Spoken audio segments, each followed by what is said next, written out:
Glory be and mercy me. We've done it yet again. Here we are. September 27th, 2022. Bearing witness to the collapse of capitalism and the rise of fascism. I'm seeing more and more. Today was a very relaxing day for me. I didn't do anything. I took a day off. It's nice to take a day off for oneself, you know? And as I look around at the articles and things like this, you know what I see? I see that even the capitalists themselves, the system of capital itself, is beginning to panic. It's beginning to panic, and I can see it set in, that we are actually shifting as a culture, I think. Hey radio, how you doing, bud? It is beginning to look like the narrative that says, oh, it's your fault that you're poor and all of this kind of stuff, is reaching its tired conclusion. That no one really takes that seriously anymore outside of the actual fascists. Hey Major, how you doing?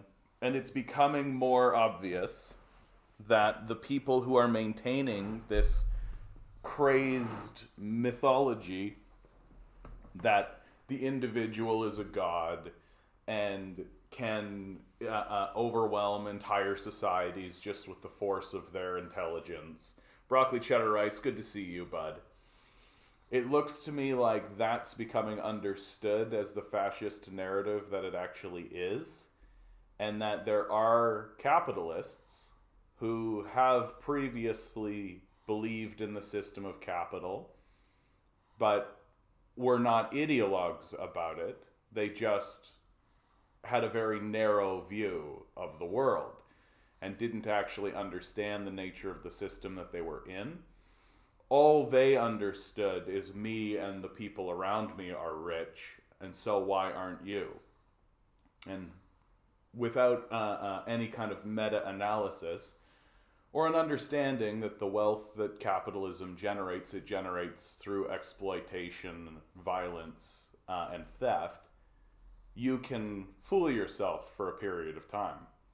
But if you want to be a rational, intelligent person, and if you want to believe that you're capable of rational, intelligent thought, Compton, good to see you. You can't conclude that things are going well. That's just the only way that you can stand up and say that things are fine in this environment is if you're a fascist. Yeah, I love this meme. Can't believe they made Mussolini a woman in the reboot. This woke nonsense has ruined yet another franchise. I think with the election of Giorgio in Italy, I'm happy to say that we have entered the fascist period. And I'm going to be talking about it that way. And anybody who wants to try to say that we haven't, I think is either clueless or a fascist. And I feel like lots of people are making this pivot. Lots of people are finally starting to go like, oh, like we literally can, through this system of electoralism that exists throughout Europe and North America, we can just re-elect Mussolini. We can see a figure like Hitler rise up once again. And I think that there are lots of people who previously considered themselves centrists who are really beginning to question the nature of the system that they're in, but they're clueless because they used to be the great defenders of capitalism, and now you can't defend this system any longer and maintain your intellectual credibility, right? You response to COVID, in part, sorry, but it's true. I think you might be right, CR Strifey. Like, it's COVID definitely created an economic crisis, right? That usually capitalism generates its own economic crisis. But in this case, there was the added little wrinkle of it being a natural response to the generation of a pandemic, right? So instead of it being like malfeasance within the housing market leads to a global market crash like happened in 2008, right? Instead of it being the incompetence of the investor class not understanding the technology of the internet, like the dot-com bubble bust of 99, right? Like if instead in this case it's just revealing its inability to be able to respond adeptly to a natural crisis, right? So it shows you that capitalism is not only weak on its own legs, right? It's weak in response to the natural system itself.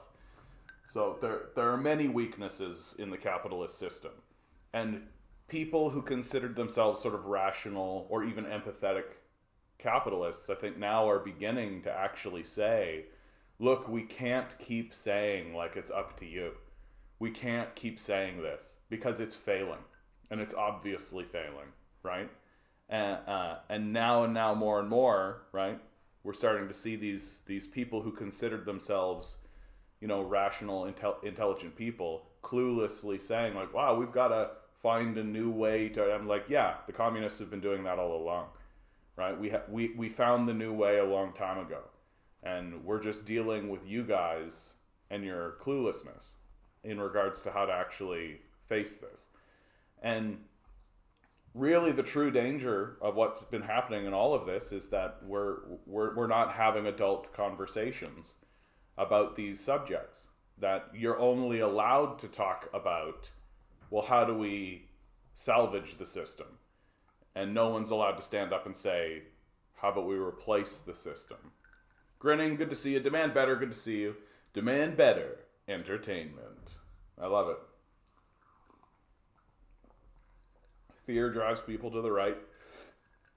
It's their superpower. I think fear drives people to seize hold of what they have, right? It lets people cling hold of what they have. And if people feel like they're going to lose what they have, they'll turn to violence. I don't really like the left-right dynamic. I feel like it's a shorthand that has been used for a long time that I don't think is actually helping us any longer. Really. Like, because really the divide that exists is the divide between the owners and the owned, right? That it isn't a left-right divide, that it's an ownership versus owned divide. You're either owned you're either an owner or you're owned, and you're either in favor of that relationship or you're against it. And it's perfectly possible to be owned while simultaneously defending the system of ownership, right? Like during the slave period, during the chattel slave period, there were slaves that were defending the system of slavery, right? Like so I don't really like this whole right-wing, left-wing conversation. And that's like, and I understand why it gets used, and I'm not trying to go after you or anything, but I'm going to let you guys know my throat is quite sore. I feel like I just was talking too much yesterday, and I just strained my throat, so today might be a little bit of a slow motion one. We'll see. Yep, pandemics always cause economic crisis. The choice is crisis because of death or crisis because of lockdown, yeah? Well, and also, it's a real crisis of capital. Like, if you actually thought about a rational economic system, right? So a rational economic system would say, oh, okay, we got to go into this lockdown, guys. Like, we got to shut down the circus, right? We got to shut it all down. But no one's going to lose their livelihood. No one's going to lose anything. Everything's going to be fine. We're just going to wind that down, close shop for a minute, right? And secure the base.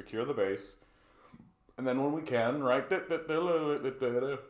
Right? That would be what a rational system would do. But capitalism is not capable of responding rationally to crises, right? That the way that capitalism responds to crises is by giving the wealthy an opportunity to destroy people's lives for money. That's really what it is.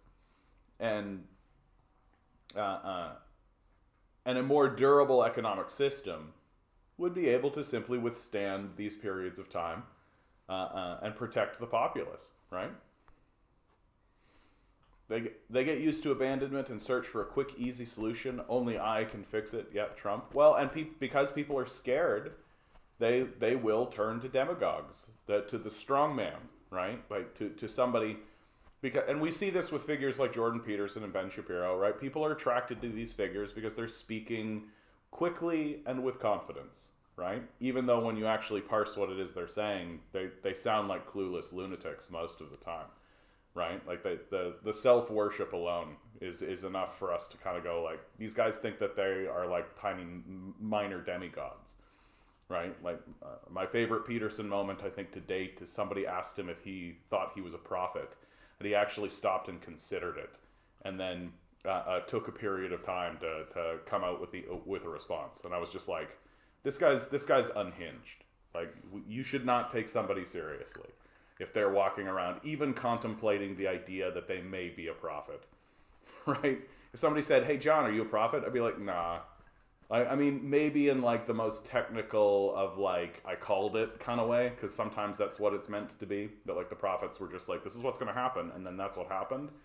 Like, and I occasionally am just like, this is what's going to happen, and then that happened. But like, not in the like, I am sent by the forces of God and the universe itself in order to send, although I've got the beard for it, right? Although I've got the beard for it, right? And this bad boy is going to get so much better, you guys. I finally got a shampoo. I've been shaving this beard a couple of times now, and the reason why I've been shaving the beard is because it's gotten so itchy and so difficult. But then my sister showed me a shampoo that deals with the itchiness, and so now I've got this like majestic beard, and it's only going to get better. And as I get older, it's going to get like really coolly like gray, and then like I hope it goes white. I hope I get like some nice whiteness in there, right? So by the time that I'm like 60, this thing is going to be just majestic. Majestic is exactly the word. The right wing has a separate media ecosystem. That's true, actually. That's been one of the... they have all the money to focus on building parallel systems the way leftists want to do in theory. I mean, that's been one of the great... negative aspects of all of this social media and the rise of the internet, right? That there has been a ghettoization of intellectualism, that you don't actually ever need to confront the way you think, because there is no agreed upon central media where everybody understands that like we should all go there and have difficult conversations with one another. Like, for all of its gatekeeping and all of the negative attributes of network television, throughout the 60s, network television was actually having interviews with people that we would consider radicals today, right? Like people like Noam Chomsky, people like Martin Luther King, Malcolm X, right? These people were all invited into television shows in order to sit down and discuss very serious issues and speak very seriously about them, right? And those people have been all but eliminated from the discourse. And now you see with the rise of, like Fox News, when I was growing up, everybody understood, like, yeah, it's a right-wing kind of propaganda news network. But now it's become completely unhinged. It's like gone so far to the right. It's fascist now. Like, it's just fascist now. Like, it's espousing white replacement theory, right? Like, pretty overtly, and is overtly white supremacist in the way that it speaks and it talks, and is obviously gathering fascist force around it, and is obviously like a training ground and a testing ground and a place for neo-Nazis and fascists to gather with one another, right? It's so plainly the case, and we just don't want to admit it. Right? We just don't want to admit it. And the danger is that they're like where do we go to have like a general communication with how does the populace communicate with itself? Where does the right wing and the left wing go to actually have genuine conversations, even if it is like a liberal versus Republican kind of conversation? Like where, like Bill Maher Joe Rogan? Like, is this where it is, right? So there is no, like, actual communication happening in any meaningful way within the populace. And figures that people on the left may pay attention to, now you can just ignore them if you're on the right, and vice versa, right? That, like, I don't pay attention to what Ben Shapiro and Peterson and Crowder and these guys say, right? Because they're Nazis and they're fascists. Like, I don't find it to be valuable. But there's no place for anybody to be confronted and even attempt to find this. And I think that that's built into the social media system. That the social media system rewards ghettoization. It rewards this idea that everybody is going to just find their little niche, right? And it's deeply unfortunate. I hear some ice clinking on that glass. What you sipping on, bud? I have Coke and another thing that I'm sure YouTube would not appreciate. So it's Coke and other stuff. Just sipping it. Just sipping it. People in my family got bronchial infection. I'm sorry to hear that, bud. That's unfortunate. A lot of what the left can do is build power structures that assuage people of their fears. They don't have to worry about food because there's a community food bank. They don't have to worry about housing because there's social housing. Yeah, that's when the left really looks like a solution. I'm in the middle of a Crohn's flare. I've had to fast for 72 hours. Oh my God, grinning. Oh my God. Oh. Yeah, communication. Their type of communication is burning crosses and bombing East Timor. I mean, the quote-unquote left in America is just as guilty of those sorts of things. Like, this is an odd thing that seems to happen in the conversation, is that people on the left, especially in America, don't want to admit that Democrats are bombing places overseas, and oftentimes more vigorously than even Republicans, right? Ugh. Yeah, work really needs your attention. Yeah, that's the nature of work, right? I find in my own life I'm having a difficult time organizing and getting connected because I'm just sacrificing everything I've got to making money for the capitalists, right? From Jason Hinkle, or Hickel rather, it's amazing how quickly our elites went from "this is the best of all possible worlds and technology will solve climate change" to building armed bunkers in the mountains. Like, it really is getting obvious. Like, it really is just getting obvious. Like, so obvious that I have begun to question the purpose of what it is that I'm doing. Like, how can my voice possibly help in an ecosystem where everyone is pointing out finally what is obvious is obvious, and that the people who are not are just collapsing into a made-up world, right? Into just a world of make-believe and fantasy. And I think it's because we're all here to live in reality and try to assuage each other's fears and find solidarity with one another. And also, I'm really cool. Let's be honest, I'm super cool. You guys think I'm cool, and we're all cool together. That's just me being a shit. 1,000 food workers at San Francisco International Airport are on strike as of this morning. Virtually every dining option in the airport, including restaurants, as well as exclusive lounges like the United Club, is closed. Most workers haven't received a raise in 3 years. Yeah, I have no idea why, like, the defenders of capitalism seem to think that people, like, if you're not getting a raise, it's your own fault, when there is obviously, like, a system of denying people raises. Like, and even if you get a raise, like, inflation's 10%, so unless you're getting a 10% raise, you're losing money, right? Like, that's the way of it.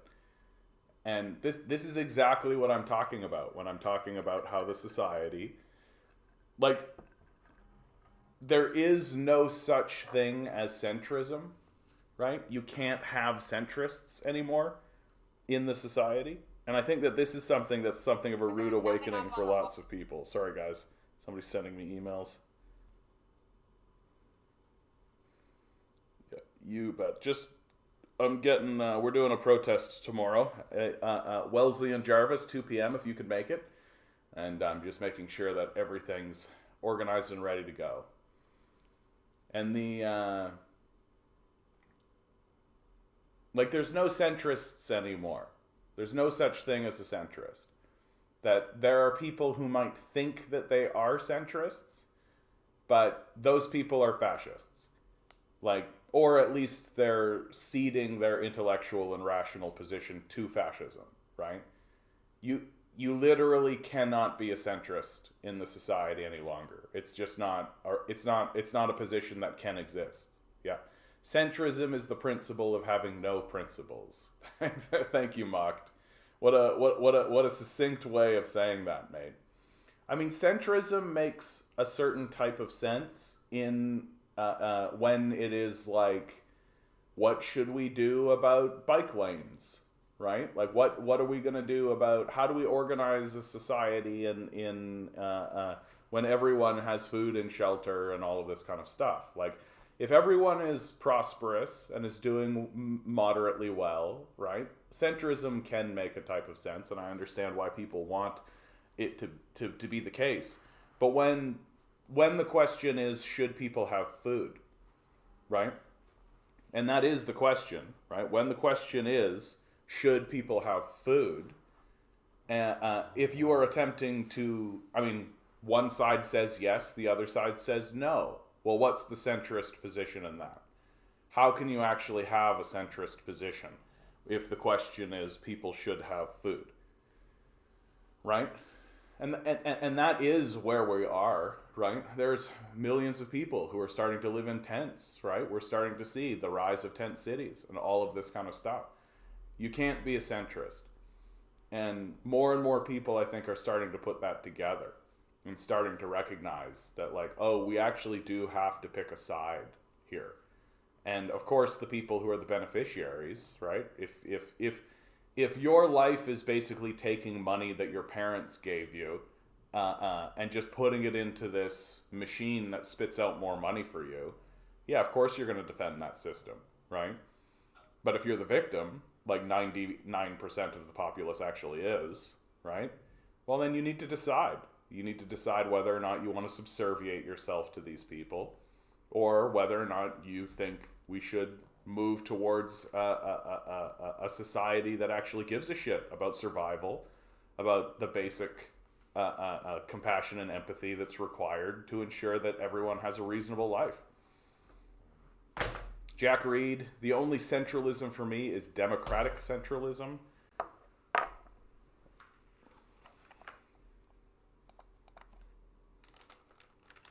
What is democratic centralism?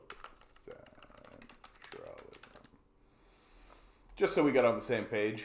The Leninist organizational system in which policy is decided centrally and is binding on all members.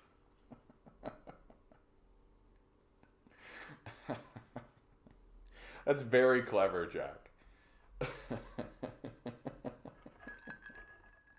That's very, very clever, what you just did there, bud.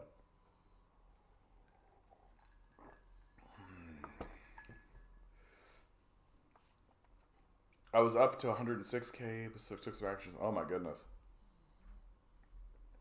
Crohn's, man. Crohn's disease. What is Crohn's disease? A type of inflammatory bowel disease. It causes swelling in your digestive tract, which can lead to abdominal pain, severe diarrhea, fatigue, weight loss, malnutrition. Ugh. Boo. I'm sorry that's happening to you, bud. I'm sorry that's happening to you. That's really, really brutal. The liberals in America pass for the left, but liberalism is very centrist. They have no core values. I mean, no, that's not true. Liberalism has core values, right? The core value of liberalism is protect the system of capital at all costs, right? Sorry, not at all costs. The central principle of liberalism is to protect capitalism through nonviolent methods, right? So manipulation, lying, deceit, these are all on the table, right? And of course, liberals are more than willing to cause violence overseas, right? In foreign fields, they're more than willing to destroy things and destroy societies and cultures and all of that overseas. It's the conservatives that come in and then wield violent power domestically, right? And of course, you guys know me. You know exactly what I'm about to say. The liberals and the conservatives are allies in this. That liberals are not willing or capable of wielding violence domestically, whereas conservatives are, right? And it's like having a sidekick that's basically just a thug with a club, right? Maybe you're not willing to crack someone's head open, but you know you're willing to admit that it might be the case, and so you'll just turn to the thug with the club and say, "Okay, well, it's your time, buddy." Ugh. Here's something that's happening here in the city of Toronto, right? Here's an actual listing. Basement apartment. Not a bad apartment as basement apartments go, right? I've lived in several basement apartments in my life, you can see. It's actually a fairly decent, like not a bad, it's not like a shitty side door or something. It actually looks pretty reasonable. The space itself looks fairly nice. $4,800. To give you a sense of how fucking outrageous that is, my rent in the apartment that I have here is $1,300, right? So most of my money goes to rent, right? Goes to just like parasites I'll never meet who just happen to own this property because they got here first, right? So what that means is that if I were to get rent-evicted or something, like if I were to get forcibly sent out, right? My rent in order to stay in the city would effectively triple, right? So in a single picture, we're seeing like the decline of the civilization, right? Yeah, and like I'm fortunate because we actually have a certain degree of rent control. Even the Ford administration, which is easily the furthest right administration that we have had in the city of Ontario, even further to the right than Mike Harris.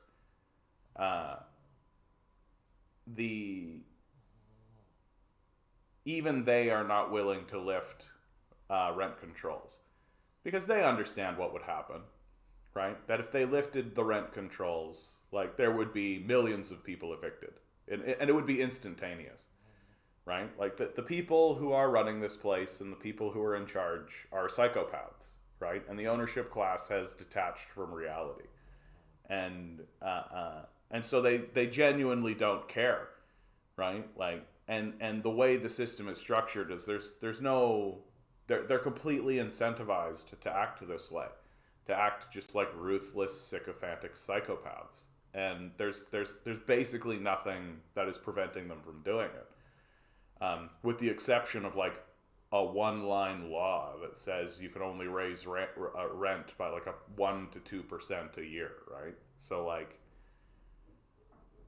yeah, paying $10.60 for a small basement in a small house in Stony Creek, I can't complain. Yeah. I mean, this is why when all of this started happening, I was telling everybody, right? Just stay where you are, right? If you're stable now, don't move, right? Don't take any risks at all, because we're going to go through some massive collapses. Like these next collapses that are coming are going to be like Great Depression level. Like we are heading into a Great Depression.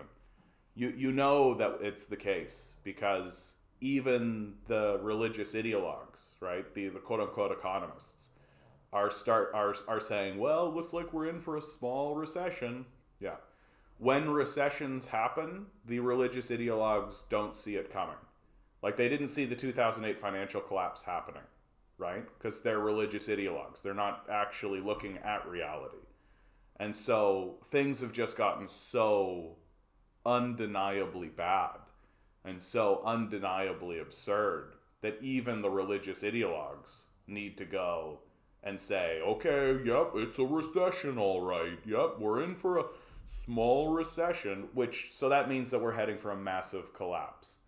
Because the religious ideologues are not capable of actually understanding how economics or how the system of economics works, because that's not what they were trained to do, right? So the collapses that are coming are going to be absolutely massively, like the Great Depression. Millions of people are going to be unemployed. There's going to be a huge swath of the public that are just thrown into massive poverty, and it's going to happen overnight, seemingly, right? And you're just going to have a lot of these quote-unquote economists, right, who are going to constantly be confronted with their incompetence and their foolishness. And what's so frustrating is that these are the people, the very people who created the circumstances of this occurring. These are the people that people are still going to go to. They're still going to be like, so you've been in power for 8 years and now have collapsed the economy completely. How do you think we should get out of this, religious priest? Like, that's essentially what's happening. And it's not going to be until more and more people recognize that the thing that's killing us the most is our commitment to illiteracy. Like, not just our inability to read, but our inability to understand basic subjects. Like, we as a populace, like, capitalism does not understand how economics actually works. Like, on a very basic, like, kindergarten level. Like, we refuse to acknowledge just the basic dynamics of, like, there are owners and we are owned. And that dynamic creates antagonisms simply by its existence. And this joke, there's this joke meme, I wish I had actually saved some of it, but there's this joke meme that's just going all over right now, where Joe Biden released a tweet saying, capitalism without competition is not capitalism, it's exploitation. And of course, people are editing this to just be like, capitalism is exploitation, right? So there's this great myth within the capitalist ethos, this myth that says, oh, well, if you have capitalism with competition, then it's the best system, right? Failing to recognize that capitalism becomes monopolistic. Like, that's the nature of it. And it always will. It never won't. It 100% of the time becomes monopoly. And maybe it can shift away from monopoly and introduce competition eventually. But it's a horror show getting there. Doom to Bloom, Rock and Stone. Good to see you, bud. Good to see you. Oh, I'm a little bit worried I might actually be a little sick. Is this the moment? Have I got the COVIDs? Have I got the COVIDs? Oliver, good to see you, bud. You'll never have a real competition with the first step to entering a market is $50 billion in research. Yeah, exactly. No, you're completely nailing it on the head. Like, it's like, the people who are telling you to, like, anybody can start a small business. Anybody can start a small business. When I was a kid, 80 years ago, I took a penny and I started a lemonade stand, and now I've got the biggest lemonade distributor in North America.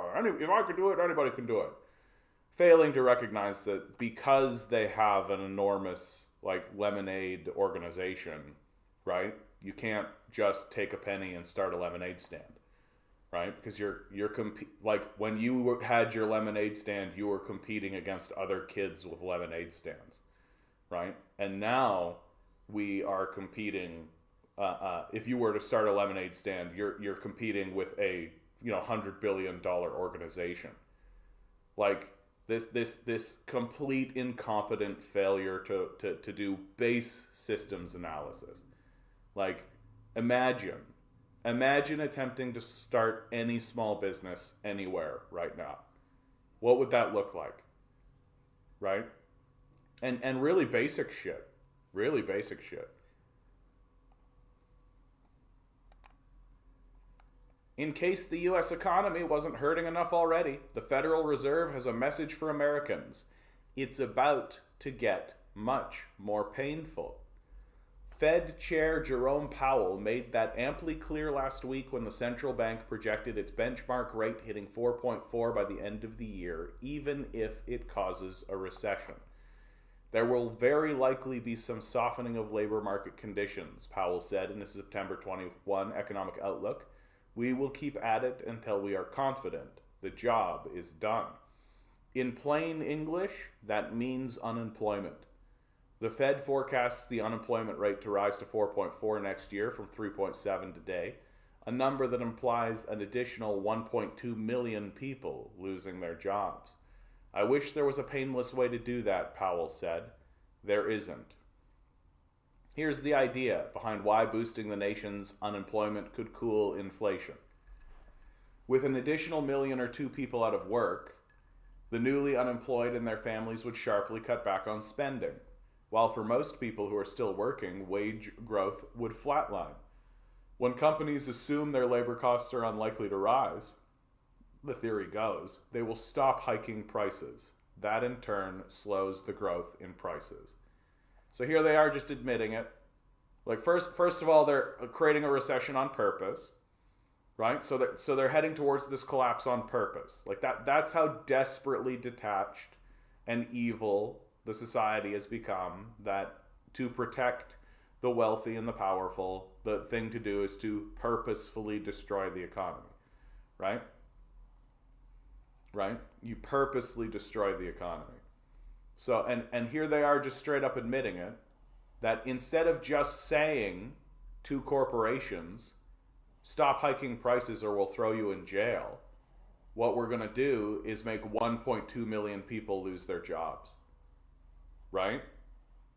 With this absolutely absurdist line of logic that says, when companies assume that their labor costs are unlikely to rise, the theory goes they'll stop hiking prices, which assumes that these people are rational and acting rationally in the first place, which they're not, and ends up just being a religious ideology, right? There's nothing in here that actually says that this will definitely stop inflation and lower prices, right? It's by far it's not even close to a guarantee.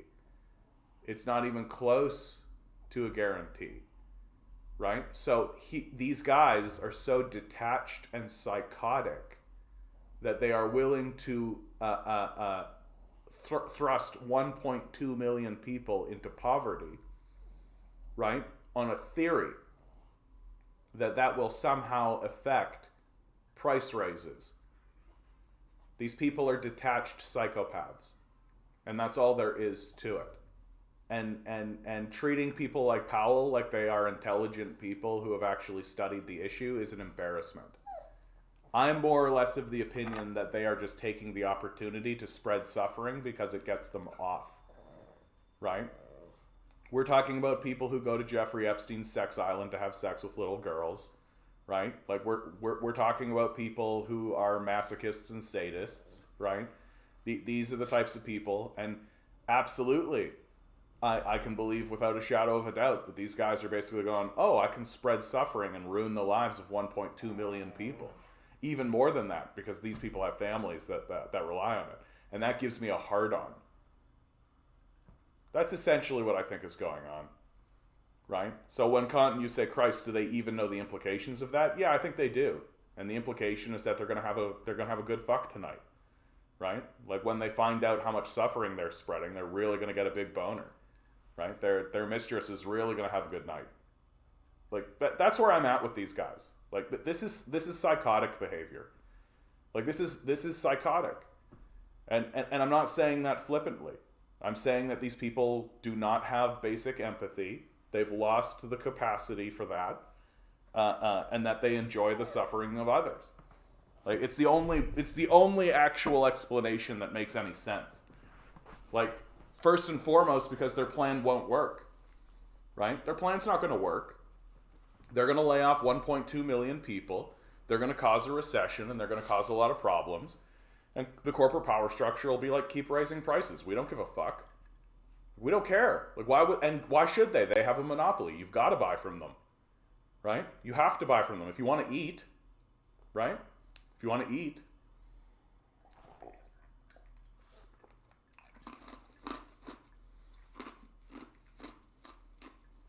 Yeah, Radio Halifax, actually, laying out the truth. If you started a lemonade stand, you'd be run off by the cops. Or like that guy in Greece, right? He was cooking chestnuts, and now he's got like $100,000 fine for it, right? Oliver, you closed your bakery forever yesterday? Talk to me about capitalist barbarism. Oh man, I'm really sorry to hear that, bud. Was it something that you had planned? Is that something that... I'm really sorry to hear that, man. Like, that sucks a big one.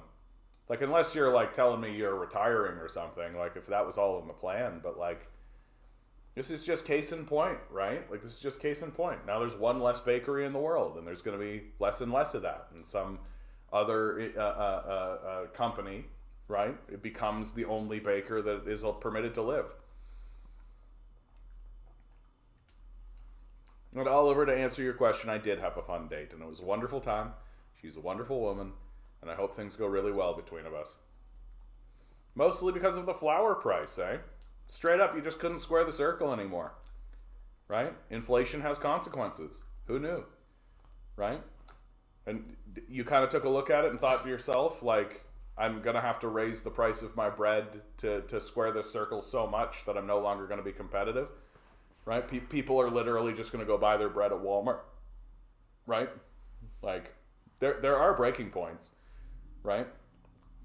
You can only make a loaf of bread so expensive before people will stop buying it. I'm trying to start a gourmet mushroom farm in my house on a budget of $2,000. It's brutal. If I had $20K, it would feel less like gambling. Yeah, but everything's gambling now, right? Everything's gambling now. Like, there's like what I'm doing here is a gamble. Like, everything's a gamble, and there's no guarantee that anything's going to work. And now we're reading articles where they're telling us that they're going to bankrupt and impoverish people on purpose, right? And they're going to do that based on a religious ideology that's going to fail, right? Like,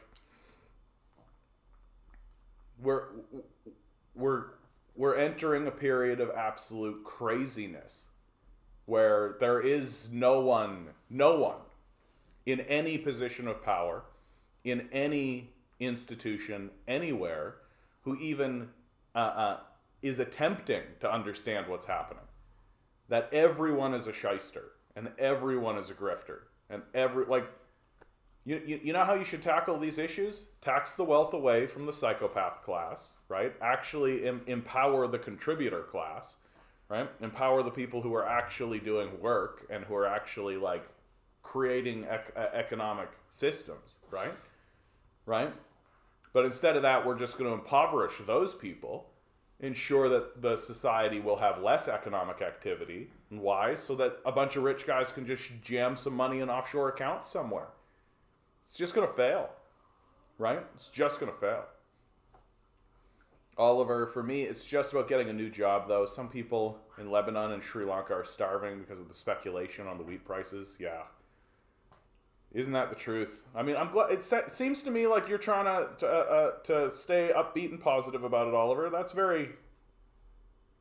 very brave face you're putting on. My father ran a small business for his entire life, and I watched him take it down. And he was taking it down because he had got to retirement age, I think, and so there was something there. It wasn't so heartbreaking, but I could still tell that that was an emotional time for him, right? It's like a small business like that. It's yours. It's something that you're building and you're putting the energy in and you're doing it.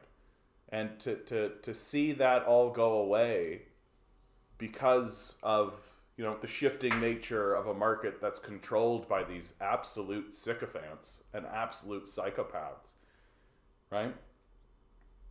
It's disappointing.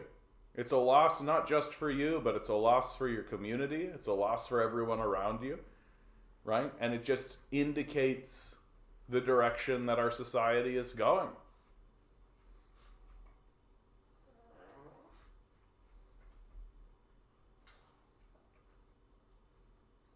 If you haven't mentioned it yet, the 4 areas that Russia was defending has had a referendum, decided to join Russia. The conflict is about to completely change. Ukraine is liable to get deleted. Yeah, we'll see about that. We'll see about that. Here, there's just so much going on all the time. And of course, Western media is not Russian referendum results.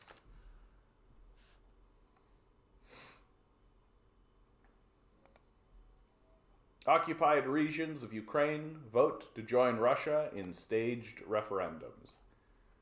Yeah, I suspect that this narrative is going to follow exactly the Crimea narrative, right? That, like, Crimea had a referendum. So the steps will be, the West will say that these were just staged kangaroo court referendums. And then we'll do our own polling, and everybody will be like, yeah, we definitely, like, this is what we want. And then we'll just shut up about it. Right? And that's basically what I anticipate. And the real question is whether or not Google Maps is going to change the borders. That's what really matters, guys. Google Maps is actually, like, people don't actually talk about it or understand this, but I think it's absolutely the truth. Google Maps is one of the most effective propaganda tools in the West. Right? It's one of the most effective propaganda tools in the West. That if borders change on Google Maps, Westerners will accept it. But if borders do not change on Google Maps, because as far as Google Maps is concerned, right? And whenever there's a piece of territory that's up for debate, they always do this. They always have this little dotted little line, right? Like they've done with Crimea. You can see it. There's the little dotted line, right? Yeah, staged. Cute. Nah, man. I like getting my family shelled by Nazis. Yeah, don't you? Aren't you guys excited when Nazis roll over to your towns and start shelling you? Isn't that fun? Aren't you guys over the moon when Nazis come and massacre people? Right? Isn't that something you're all like rah rah? Can't wait for that. Yeah, I love how Western media reports on these things. There's always a dig, staged or sham. Yeah, I can just imagine them seething in anger. Yeah, and I mean, what it means is that, like, the Russian, the one of the primary objectives of the war has already been met, right? War goal achieved, right? To liberate the Donbass region, right? Like, that's one of the major stated war goals. Americans don't really understand the concept of war goals. That, like, for most of human civilization, if you get into a war, there's a goal. And once you achieve that goal, right, it's understood by everyone. Oh, war goal attained. And then there's an expectation that there's going to be some kind of negotiated settlement. Because most people who live in the world don't want to live in a state of perpetual warfare, right? That it's really only Americans that are fine with the idea of being in this state of perpetual war, right? Of being like a war culture. And we're doing everything we can to make sure... Nobody, I know, oh my God.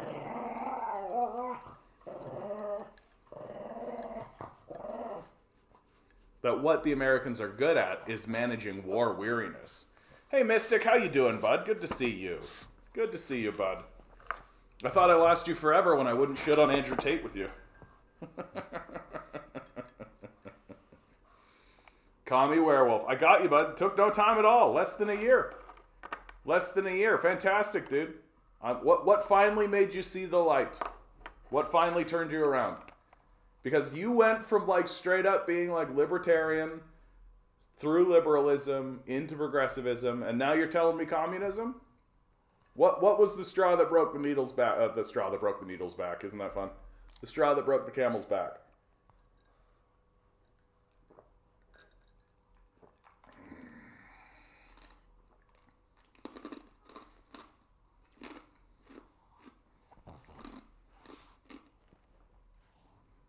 For those of you who don't think that there is a rising fascism happening in Canada, Christian nationalists are organizing against LGBTQ education resources in schools.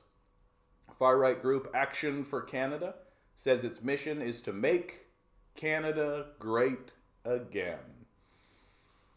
Isn't that great? Like, I gotta really say it. If you actually genuinely care about whether or not someone is gay or trans or any of that, if you're actually voting along those lines and organizing along those lines and doing anything, like if you're spending any of your time on it, right? If it's not just you grumbling into your cups about it, if you're actually like having a meeting about it, then you're a fucking loser. Like, what an enormous waste of everybody's time. And I feel like the big reason why these sorts of groups are actually gaining in power and gaining all of this kind of stuff is because the people on the left don't actually respect that we have to put time in to match the time that these losers are putting in. Right? And the reason why we don't want to is because it seems like a waste of fucking everybody's fucking time. Because it is. Because it totally is. These people are enormous losers. Like, it doesn't get worse than this. Like, you actually give a shit. You actually care if a man looks at another man and goes, I am sexually attracted to them. Like, that means that you are a baby person, right? Yep, major with the stats. 93% in Zaporizhzhia, Kherson, 87%, Donetsk, 99%, Lugansk, 98%. That's very similar to what happened in Crimea. It was like a 95% result. And like, I can respect why Westerners who don't understand the history of the Donbass War and don't understand what would go on would look at those percentages and go, that seems like, come on. Like, I've never in my life have I seen an election result with a 93% or 99% in any direction. That's so overwhelming. That's got to be fake, right? Well, if you don't know anything about the history of the Donbass War, if you don't know about the Nazis shelling people, right, then you can say what you like, basically.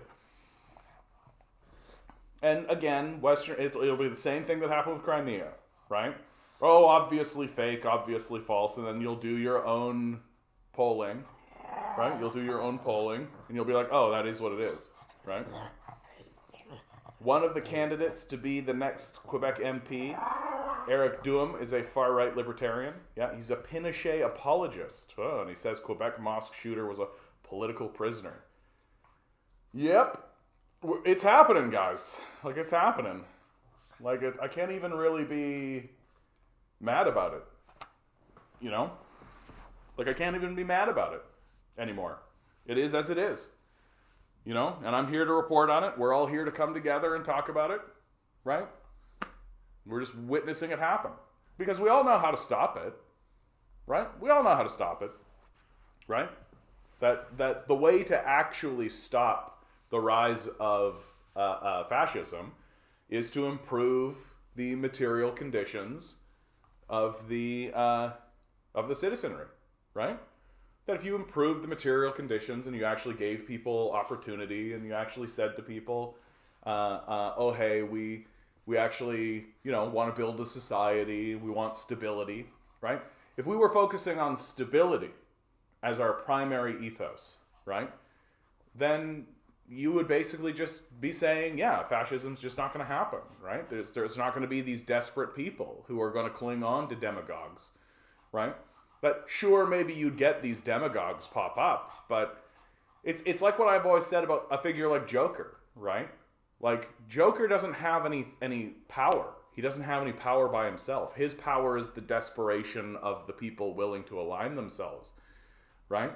That the power of the people, that like if a figure like Joker walked into a bar where everybody was reasonably taken care of and started saying, who wants to do some crimes? People would basically be like, yeah, no thanks, crazy man in clown makeup.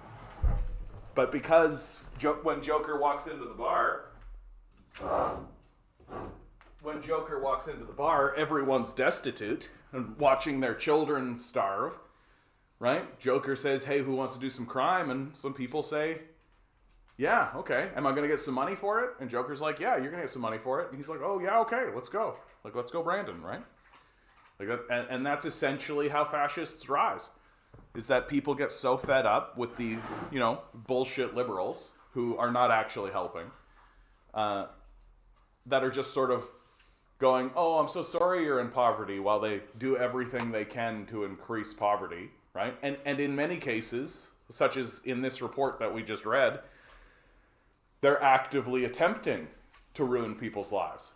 Like, can you imagine reading this article as one of the 1.2 million people who lost their jobs? Right? If you're one of the 1.2 million people who actually lost their job, and then you read this article and find out that that was done on purpose, right? That it wasn't an accident, that it wasn't a mistake, that it wasn't a invisible hand of the market, it wasn't a force of nature. It was a decision that was made by people in power to do it. Yeah, you're going to swing to whatever person comes along and says, hey, you want to smash it? Right? Like, this is how fascists gain power. And it's happening in front of our faces.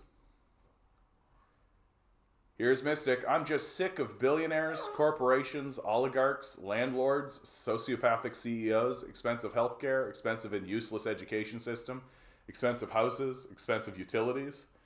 Yeah, that turned me around. Mystic, I've been saying for about a year now, because people come in all the time, and they'll say to me, John, how do you convince people? Like, how do you convince people? And here's the case in point, guys. We've got the proof in front of us. I don't convince anyone of anything. Capitalism is going to convince people by itself that we are not here to convince anybody.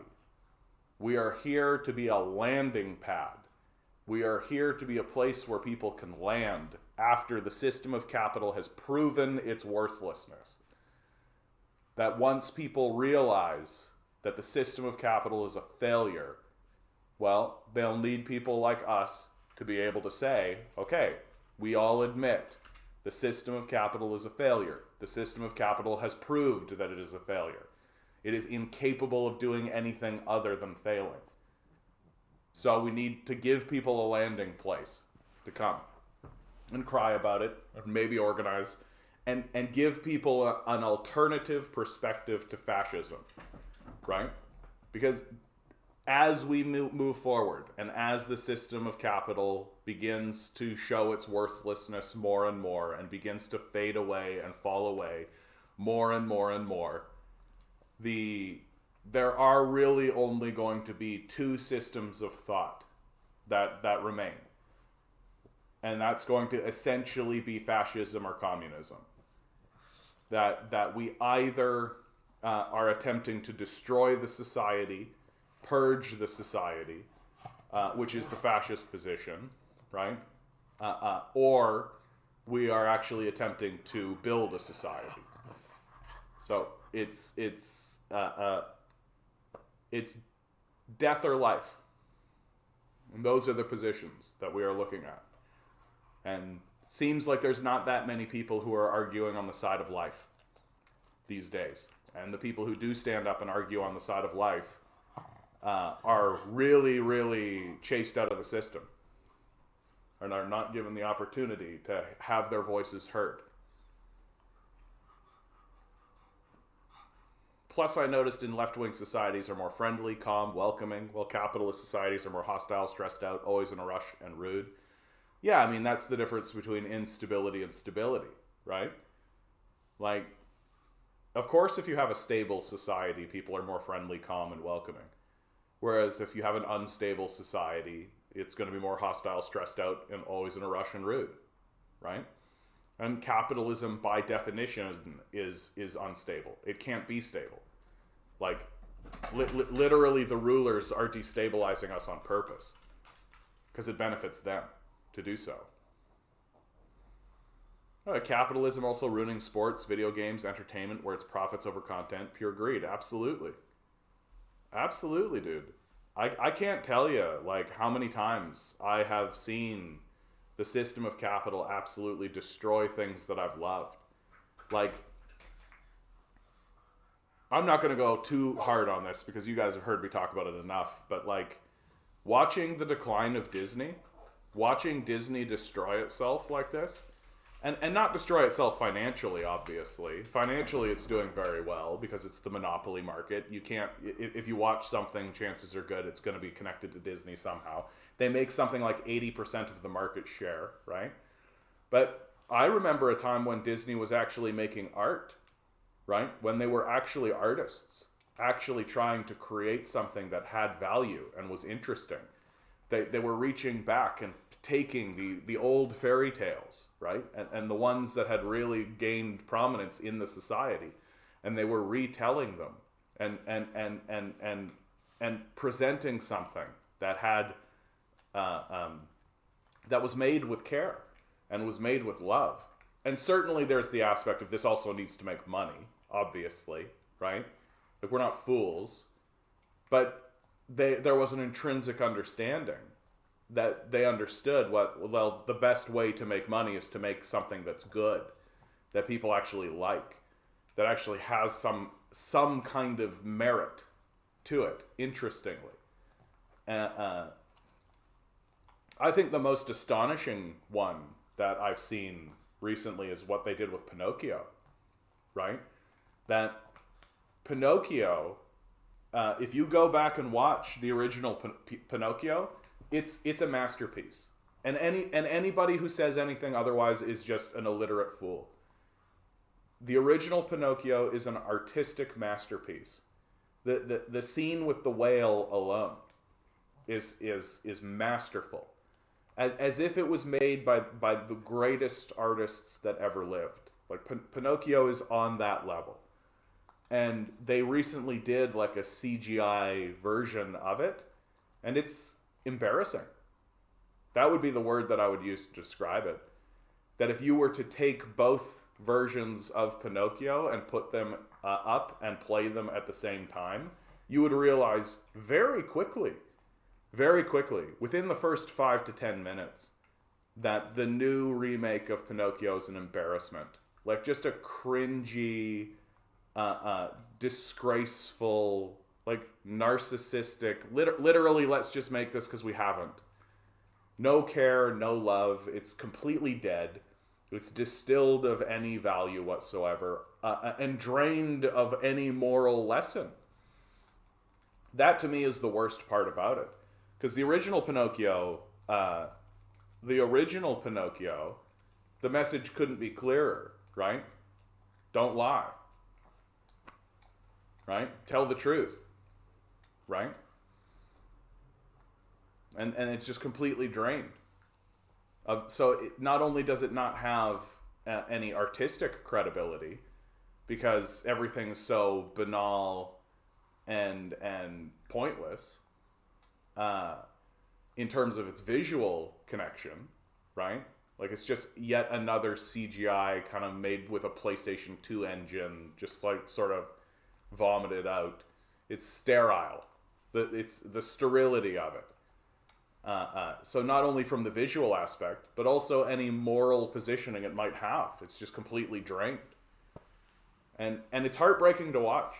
It's heartbreaking to watch this institution that used to create art now basically become prostitutes and just prostitute them out.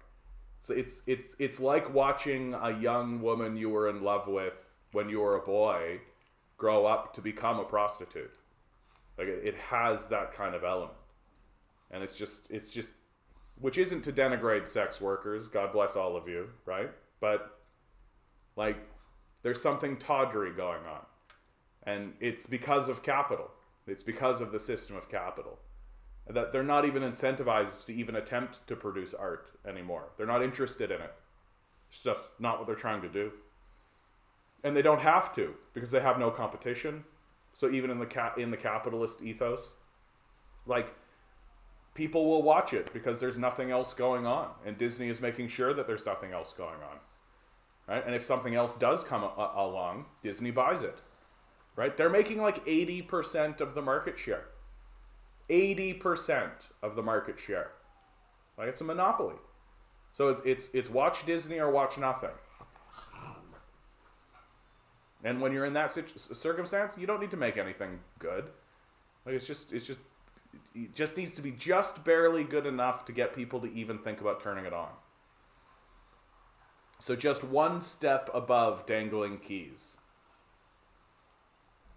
Sick of road transport, prefer bullet street trains. Capitalism has slow and boring trains, if they have trains at all. You just take a look at the Belt and Road Initiative, dude. The Belt and Road Initiative by itself is just like, we should be absolutely embarrassed by how far behind we have fallen. Like, the Belt and Road Initiative is making us look like goddamn idiots. Like, and because we are. Like, straight up, because we are. Like, we're not capable of doing something like that. Right? And what the Chinese are about to do, and the pursuits that they are about to embark upon, and the achievements that they are about to unlock, right, over the next 10 years, are going to make us look like children. And not like Christopher Robin style children. Like, we're going to look like crying, squalling babies compared to the shit that's going to come out of China. Like, they are exponentially growing, right? Year over year, their economy is just going ba-bum, ba-bum, ba-bum, ba-bum. And we are purposefully creating recessions on purpose. That's what we're doing. And analyzing Chinese society using our pathetic misunderstanding of economics. And that pathetic misunderstanding of economics, which pretends as though financialization has legitimacy when it does not. Oh, I know, buddy. Financialization doesn't have any legitimacy at all. Oh, you're feeling playful, eh, buddy? What a playful little guy. What a playful little guy. Do you want to come say hi to everybody? You want to come say hi to everybody? Oh, no, you're going to bite me. Okay. Somebody should tell conservatives we got bigger problems on this planet than a fictional black mermaid. Jesus. Yeah. Like, yeah. No, like, this is what I'm saying. Like, the fascists are... fascism is a mythical belief system in the first place, right? It is a retreat into a fantasy world, right? And a purposeful decoupling from reality, right?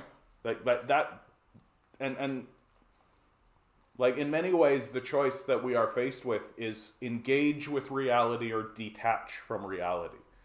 And if you detach from reality, then you become a fascist.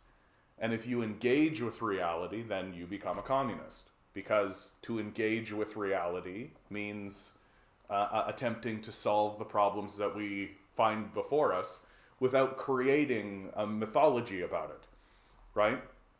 Like, without... And this is why Jordan Peterson was a very effective fascist, right?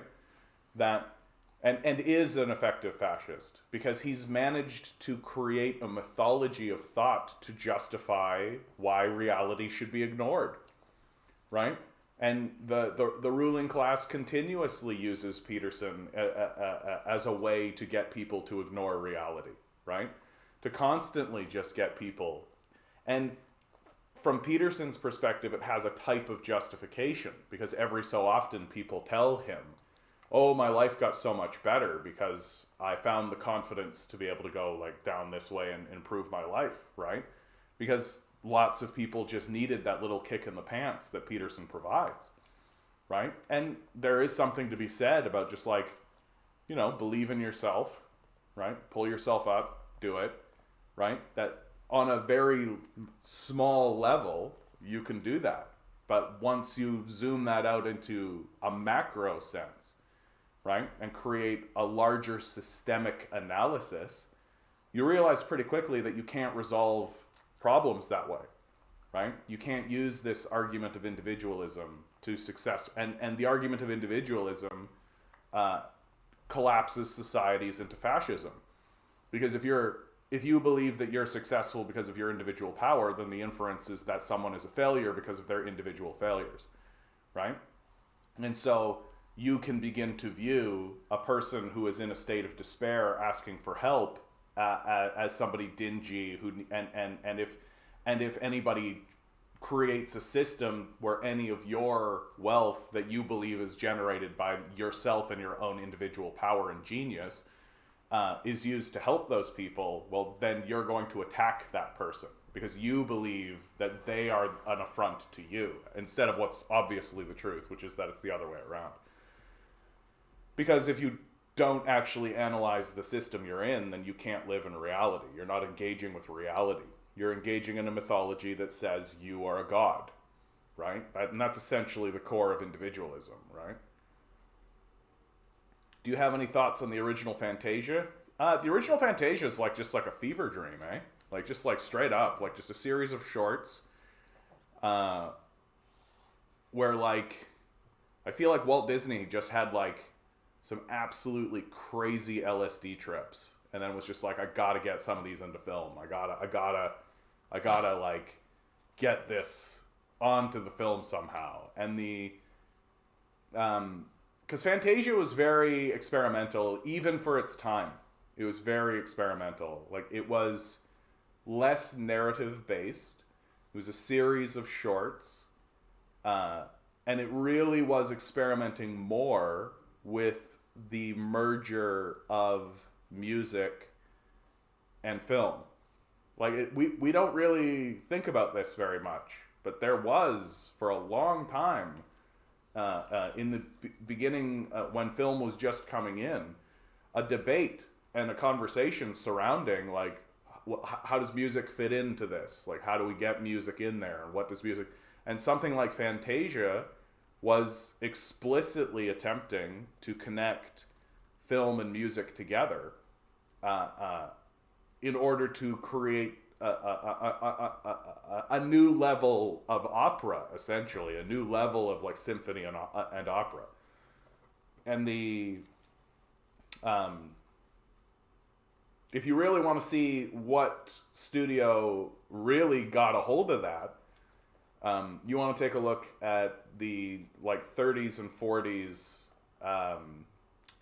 and 50s Looney Tunes stuff, right? The Bugs Bunny stuff, right? Like, kill the wabbit, kill the wabbit, kill the wabbit. They really played with that a lot. Like, and you know, a Bugs Bunny like sneaks around a corner or is like tiptoeing like deep, deep, deep, deep, deep, deep, deep, deep, deep. Like that, those sorts of things. But Fantasia took it to like a whole other level of like the whole demon scene, right? Like that whole thing. It's absolutely incredible. No, and like Fantasia is like it's a masterpiece in and of itself, although it's not a narrative masterpiece. It's not like Sleeping Beauty, right? It's not like Snow White. It's not like Pinocchio. It's just its own thing. Yeah, Looney Tunes introduced me to classical music. Exactly, dude. And there's fucking nothing wrong with that. Absolutely nothing wrong with that. So, or like every Looney Tunes thing had a thing. Or if it's sunrise, right? What do you hear?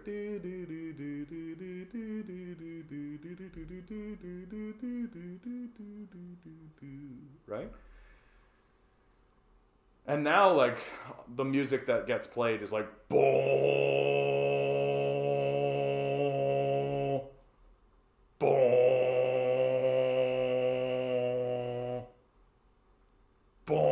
It's like, fuck.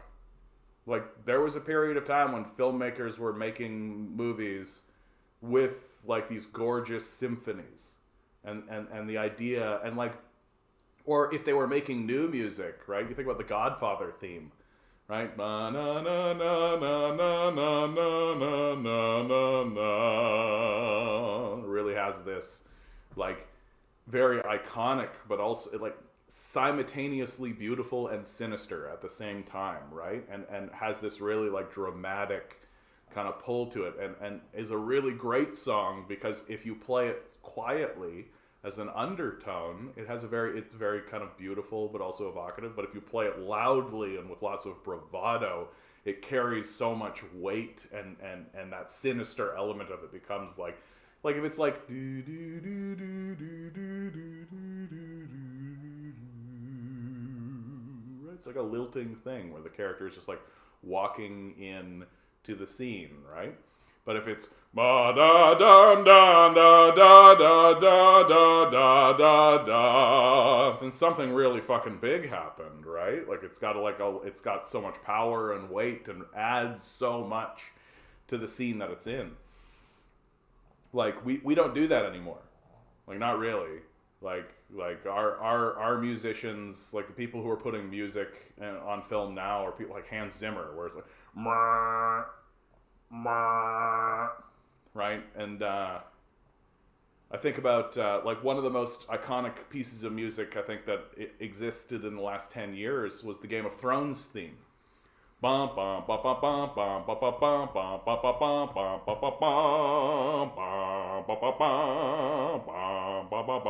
bum bum bum. But if you compare that theme to almost any other theme that came before it, you realize that the only reason it has that kind of evocative sort of thing in our consciousness is because of the dearth and the lack of value that exists on that kind of level in our society, right? Because the Game of Thrones theme is it's a very simple, almost juvenile score, right? It's not complex at all, right? I think it's like 5 notes, you know, and even something like the Jerry Seinfeld's theme has more of an effect, or like The Simpsons, right? Spaghetti westerns too, the good, the bad, and the ugly. Yeah. Yeah, Italy is fascist now, Mystic, and it's gonna get worse. The Italian shift to fascism has now convinced me. I'm not gonna mince words anymore with this. Like, there's communists and there's fascists. That's where we're at now. If you want to pretend like there's some kind of middle ground anymore, then you're probably just a fascist. Like that's where we're at. Like that's where we're at. Yeah, you know what's worse than commie blocks? Homelessness. Yeah. Well, it doesn't shut them up, though, because that's what they want. They see homelessness as a personal, individual failure because they're not engaging with reality, right? Like, we're talking about people who are literally walking around saying stuff like Jesus Christ is coming back. Like, they're not engaging with reality. And when you're not engaging with reality, you can demonize and externalize evil as much as you want. Right? That these individuals are just jealous of us and they're envy of us, and we need to protect our God-given right? That God made us rich because of our intelligence and our genius, and we need to protect our riches from the evil scourge of Satan. Right? Like, that's how they talk. That is how they talk. And, like, it's a psychosis. Like, it's like we're dealing with a mental illness on an enormous level. And it just so happens that the mentally ill have all the resources. So, you seen that video of the old dude doing it? Doing what, bud? Doing what? Godfather is one of my favorite movie scores. Yeah, Godfather is one of the great movie scores. Like, really, really brilliant. Apparently,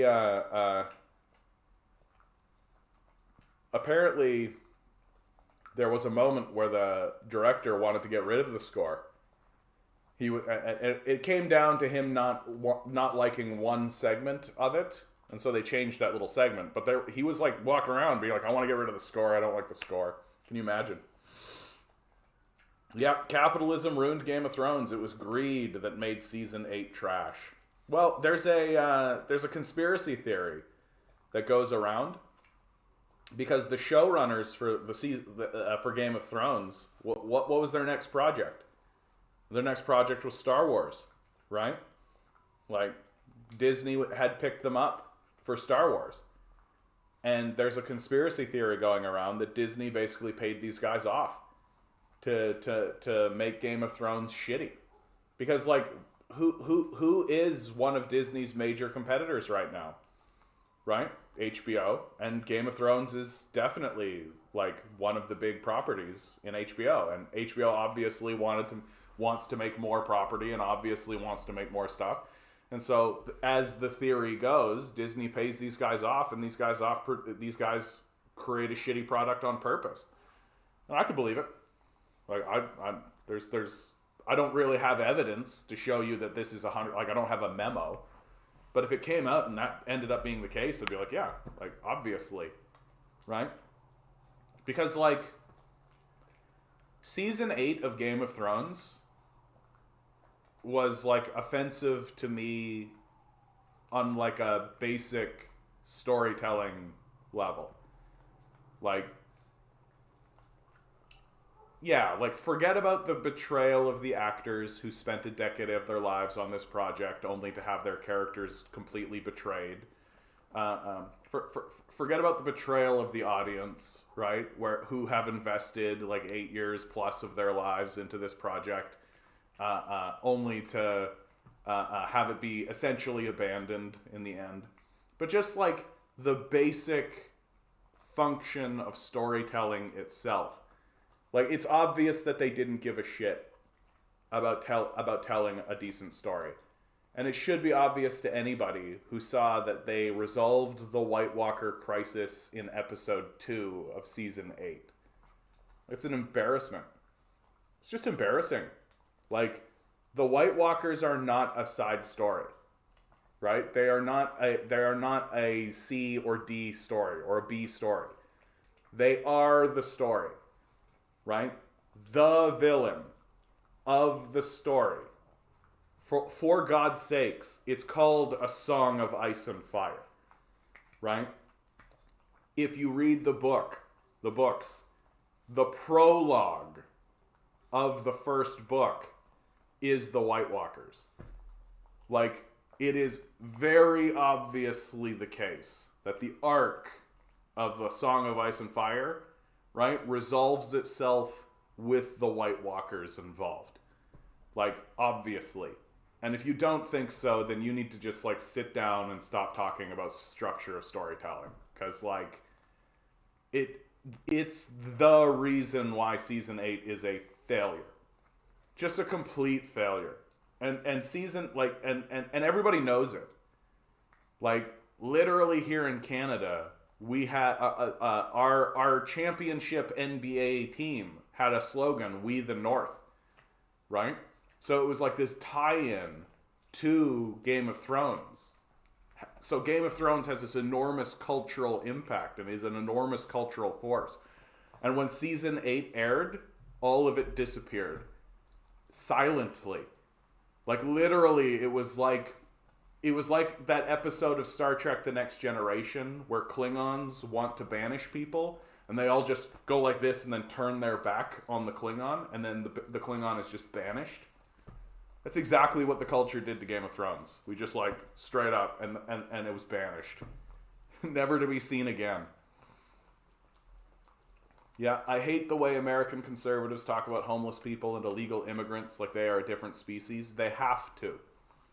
They have to, right? To maintain the religious ideology, to maintain the detachment from reality, right? You have to externalize evil, and you have to create an other and create an othering. So instead of looking at homeless people and immigrants for what they are, which is an aspect of the energy that we're all a part of, an aspect of yourself, you have to look at them as external to yourself and as villainous and demonic, satanic, right?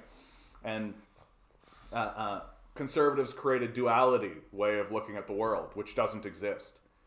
There is no dualism in the world. It doesn't exist that way.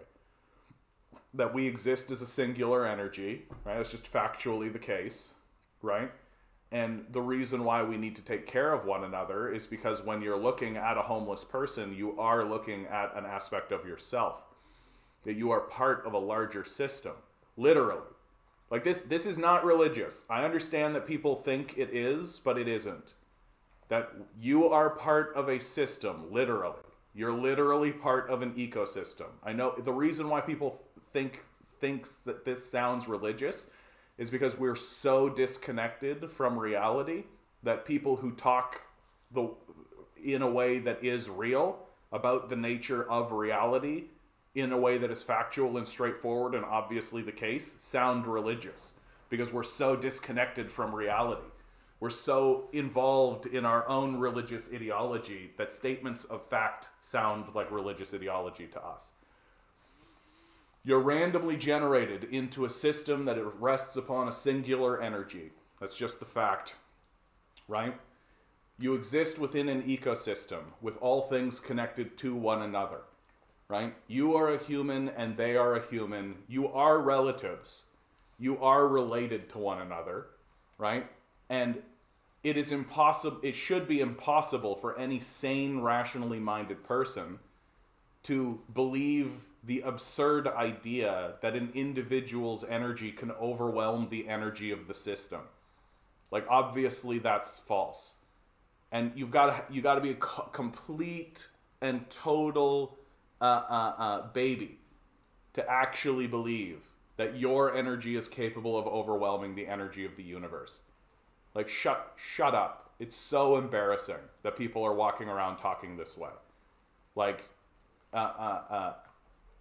and so if to maintain this idea, this hyper-religious idea that immigrants and homeless people are to be despised, right? You've got to pretend as though you are somehow not involved in the system, that you're above it somehow. And the way that conservatives and modern Christians do this is by treating themselves as a god. That the individual becomes a god, right? And they view themselves and think of themselves as a god. And everything is put through this narcissistic lens. If it doesn't please me, then it is evil and should be banished, right? And that homeless people are selfish for wanting homes. They should just work harder and please me, for I am a god. That's the ethos and that's the mindset of the detached fascist, right? And incidentally, like I'm past this. Like, there's no such thing as a conservative. Like, that doesn't exist. There are fascists and there are communists. That's where I'm at. If you're gonna come at me and be like, well, that guy's a conservative, but he's not a fascist, he's a conservative. Like, no, fuck that. You're either voting for life or you're voting for death. That's where we're at.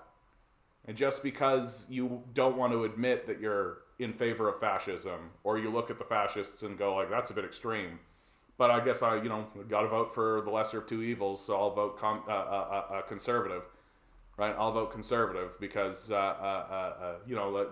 sure, there's some fascists there, absolutely, but we gotta fight against the scourge of the floofy-haired liberal who is also incidentally a fascist. American logic: keep guns legal and ban weed. Yeah. Jesus Christ was a communist. That's what's funnier. Yep. Imago Dei is one of Christianity's... Hold on, let's get on the same page with this. Imago Dei is an ecumenical network of Christian faith communities. Nope. Oh, yes, that we are made in the image of God. This concept is a foundational aspect of Christian and Jewish understandings of human nature. It stems from the primary texts, which reads, "So God created man in his own image. In the image of God created he him. Male and female created he them." The exact meaning of the phrase has been debated for millennia, yeah. The history of the interpretation of the image of God has also included three common lines of understanding. The substantive view locates the image of God in shared characteristics between God and humanity, such as rationality or morality. A relational understanding argues that the image is found in human relationships with God and each other, and a functional view interprets the image of God as a role or function whereby humans act on God's behalf and serve to represent God in the created order.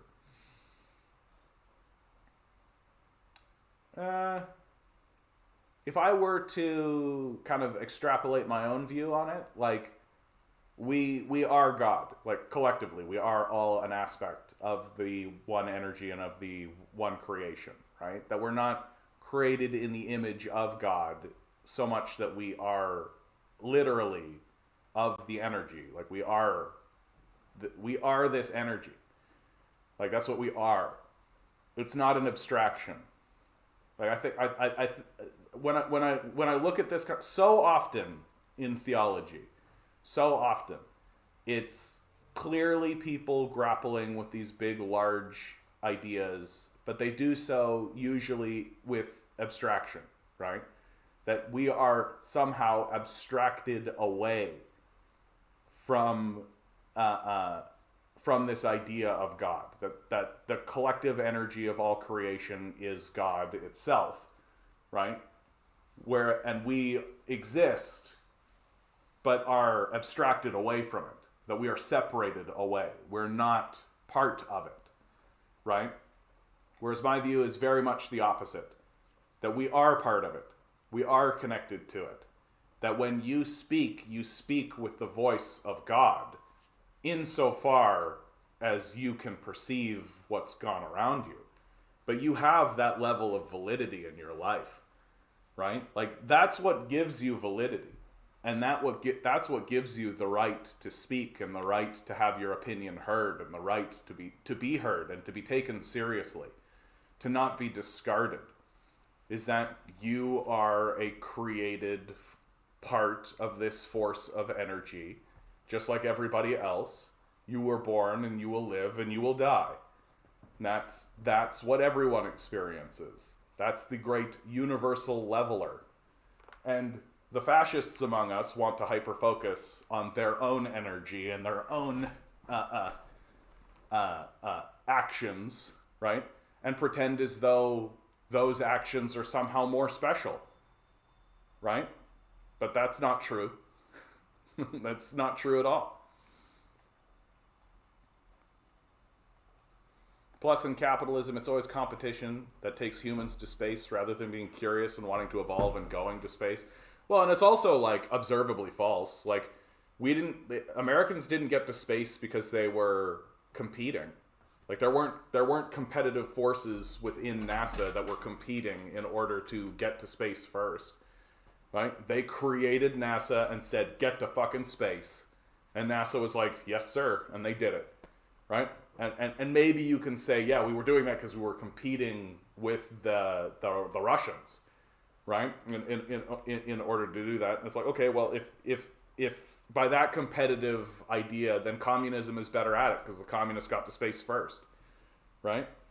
Like the whole idea that competition breeds innovation. No, it doesn't. And Milo, buddy, what are you looking at? It doesn't on the face of it. Like, literally what you're saying. Like, if you were to actually say competition breeds innovation, well, basically what you're saying is you need to double your resources and have two groups of people who are constantly working against one another, reinventing the wheel constantly, undercutting each other constantly, right? And then that is somehow going to spit out the best possible result. As opposed to saying, we're going to just have an institution actually pursue a goal and spend the resources on that. Milo, there's nothing here. Go get your toy. I want to see an Earth flag on the moon and Mars, not SpaceX and other corporation flags. Yeah. Milo. No, Milo. You're being real weird right now, dude. Sorry, guys. Hey, that's okay, buddy. That's okay. That's okay. It's okay. I think you're just barking. You're barking at the rain, dude. You're barking at the rain, dude. Sorry, guys. 1 second. Milo. Milo, you're barking at nothing. Yes. You're barking Did you know that? Did you know that you're barking at nothing? Did you know that you're barking at nothing, my man? Did you know that? That you're barking at nothing? The great and powerful nothing? I know. I know.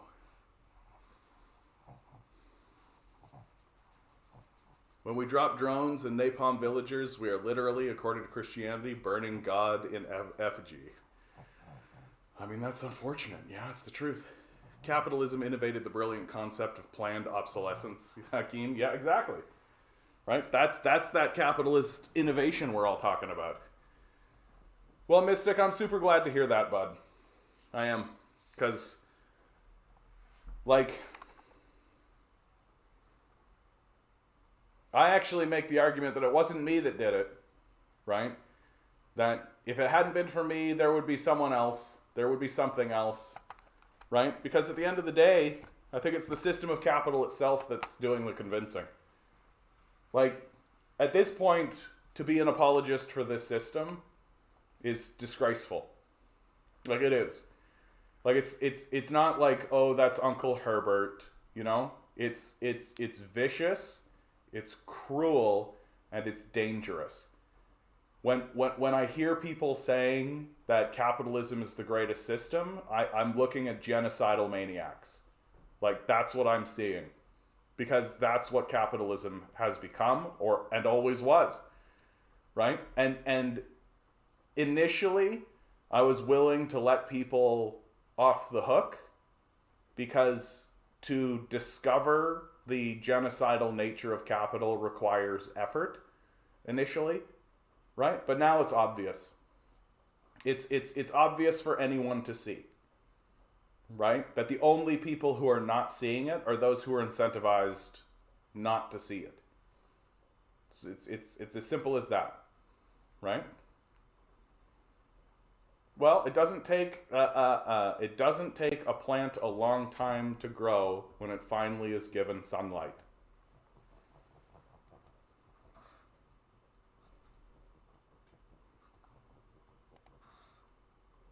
All right.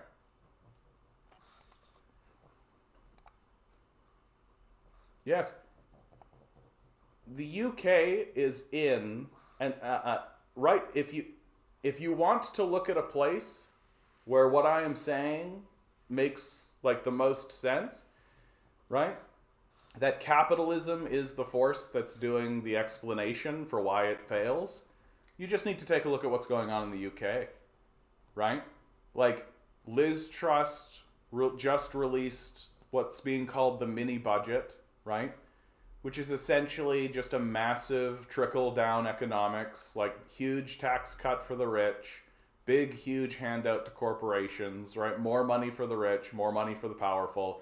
Absolutely nothing whatsoever for anyone in the lower 90% of the society, right? Like, that is...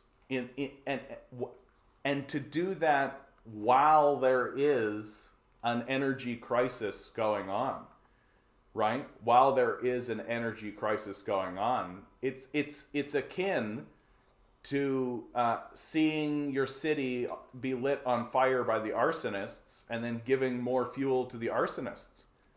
Like, that's what it is, and we're watching the system of capital destroy the society and destroy the country in real time in the UK. Like, it's not an abstraction. It's not an abstraction. Overpopulation is a huge problem. I disagree. I actually disagree with this pretty strongly. I feel like overpopulation gets brought to the fore by fascists who want to purge.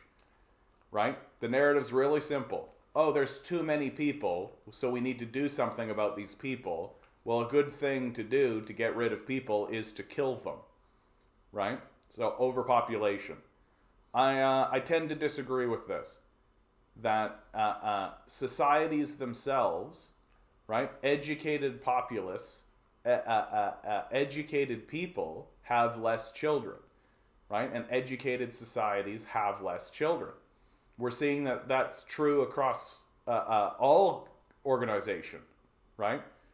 That, yes, we had a big boom in population, But that boom in population has more to do with the advent of penicillin, right? Because you went from a society of people where it was you've got to have 10 kids and expect 3 of them to survive, right?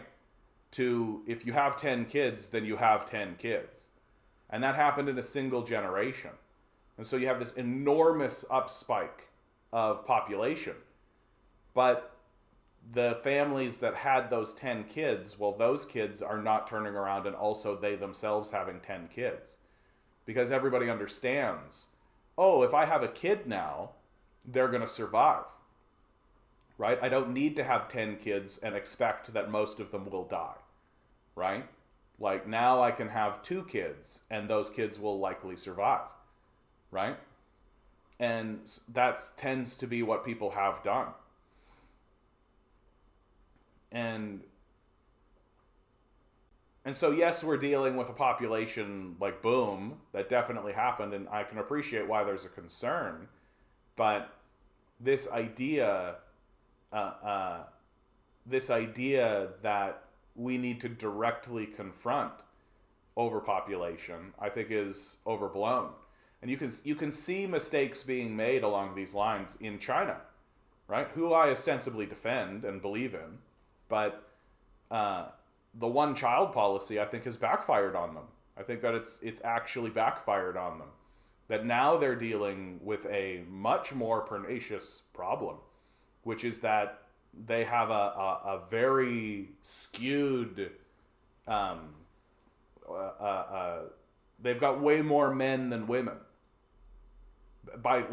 in lots of ways, by a huge margin. It's not like 51 to 49, right? It's like, I think it's something like 65 to 70% to like 35 to 40%. Like it's a huge skew.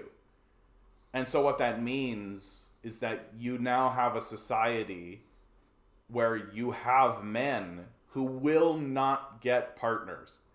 It will not happen, right? Just mathematically. Like if you've got 60% of your society is men, 40% of your society is women, that makes 20% of the male population will not have female partners. It just won't happen. And that is a social crisis, right? And it's a social crisis that was engineered. And I say all the time, right? While we should, I generally support what's going on in China, but if you want to critique China, the one-child policy, absolutely. Absolutely. No, I mean, look, the Earth is more than capable of handling all of this, right? The Earth is more than capable. We have the resources. We have the ability. What we are experiencing right now is a distribution issue exclusively. That the problem that we are running into is not a problem of resources. It is not a problem of the Earth.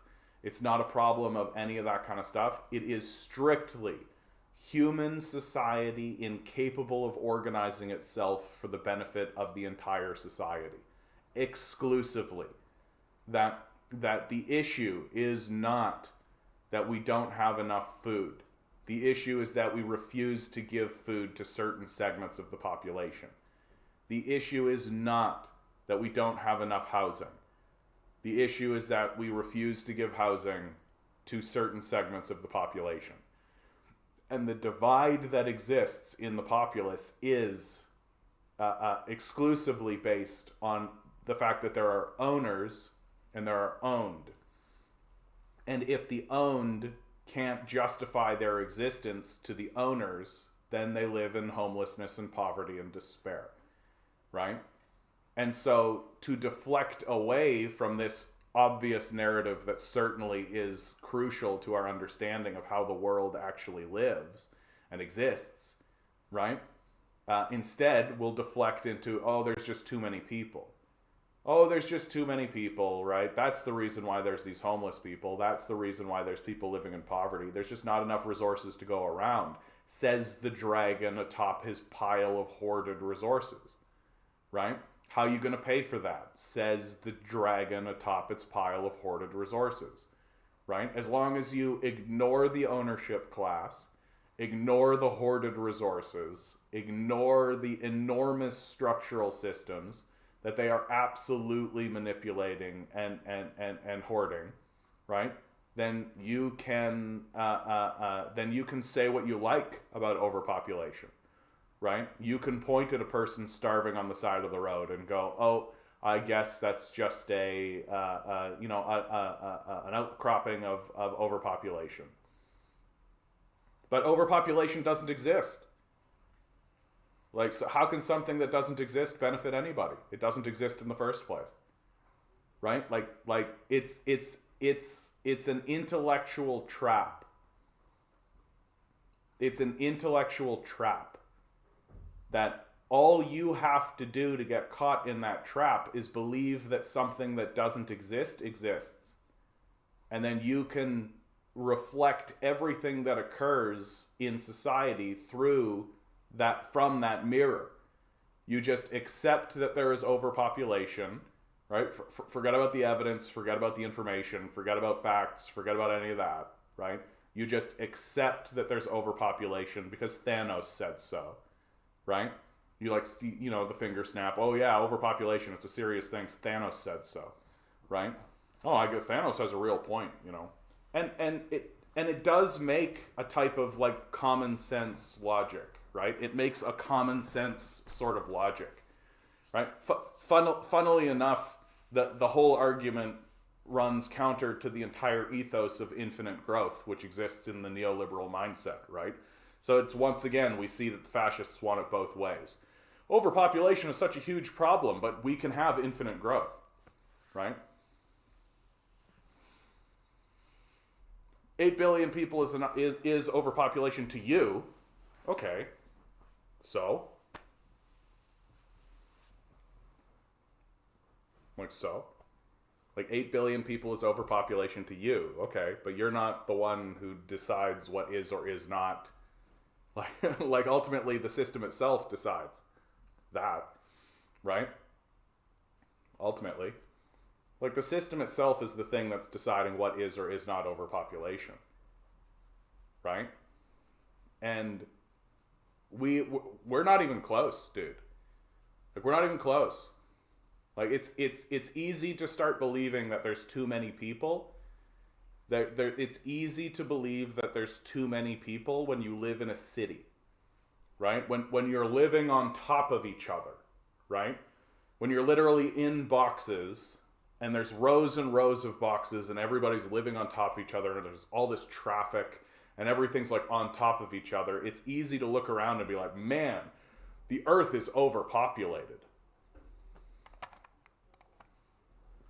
Once you leave the cities, it becomes way easier to understand that we're not even close, dude. Like, we're not even close. Like, 6 million people live here. Literally no one lives here, right? And the more you zoom out, the more you begin to realize that that's the case. Most of the United States is empty. Most of it, right? Sure, New York seems like really dense and populated, and oh my God, overpopulation, and how many problems, there's this and that. Pennsylvania is empty. Like, we are not overpopulated, right? We are not overpopulated. It is a myth that is being perpetuated by a class of wealth in order to scapegoat away from the actual issue that is at hand, which is that there's an ownership class who hoards the resources and the means of production for themselves and keeps it away from the owned class, except for in exchange for labor. That is the relationship that the billionaire class is attempting to deflect your attention away from. And they are very clever at doing this. Like, I'm not coming down on you and blaming you for being stupid or something, for buying into this myth, because it's a pernicious one that has a lot of backing by wealthy and billionaires want you to think this way. Because if you go, oh, what we're experiencing is overpopulation, then you're just not going to bother spending time and effort going after the gigantic pile of hoarded resources that exist in the hands of the billionaire class. Right? And why not? Because it's overpopulation. It's a force of nature. We're all dealing with this together, We got to do what we got to do, and we got to make some tough decisions, right? Like Thanos with his snap, maybe we do need to eliminate half the global population. Let's start with the Jews, right? Okay, overpopulation doesn't exist, but birth rate decline is good. I actually think birth rate decline is a disaster for us. Like I think it's actually a total fucking disaster. Like it's a disaster for North America. It's like a monstrous disaster that we are gonna like.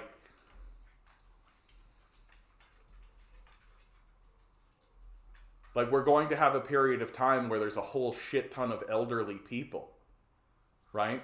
Who are going to be too old to contribute, right? As it goes. And there's going to be a smaller pool of people in a workforce who need to support those people. Like it's fundamentally a disaster. And then on top of it, like, you're talking to a guy who understands that the base value of all economic systems is population, right? Like financialization, like the financialization narrative that we've all bought into is a fairy tale, right? Your population is your economy. So if you have a declining population, that means your economy is in decline, literally. Right? And it really is just as simple as like 100 people cannot produce as much as 1,000 people. Right? It's just as clean as that. And you take a look at like, oh, here we are going into a population decline. Well, you think China? Like China's got 1.6 billion people. And sure, it's going to decline as well, but it's going to decline to what? 1.4 billion? Right? The United States has 300 million people, 350 million people. And it declines, like, we're not catching up. Like, it's a disaster for us. And if that's happening due to this overpopulation idea, right? If people are not having kids because they're like, oh, wow, I don't want to overpopulate. Well, the truth is that educated people don't have kids, as many kids, because they don't need them. Right? They don't need them.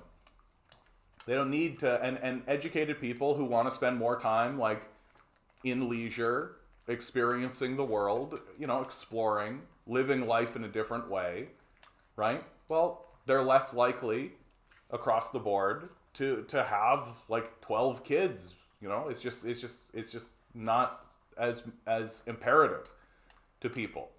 Like, and sure, sometimes you'll find that there are people who are like that. Sometimes. But, like, across the board, it's usually not the case. That the reason why we experience the spike in population growth is because people went from a survivalist society to one that had general stability. And the generation that experienced that shift were still in the survivalist mode of generating children. And so they gave birth to 10 kids thinking that a bunch of them were going to die, and then they didn't. And so we got a big population spike. And that happens in basically every society. Right? That happens in the United States, Canada, Mexico, all throughout Latin America, right? That happens all throughout Europe, happens in China, happens in Russia, right? There's a reason why it goes like whoop. And it just takes the simple introduction of technologies or ways of life and social systems so that your kids don't die. Right?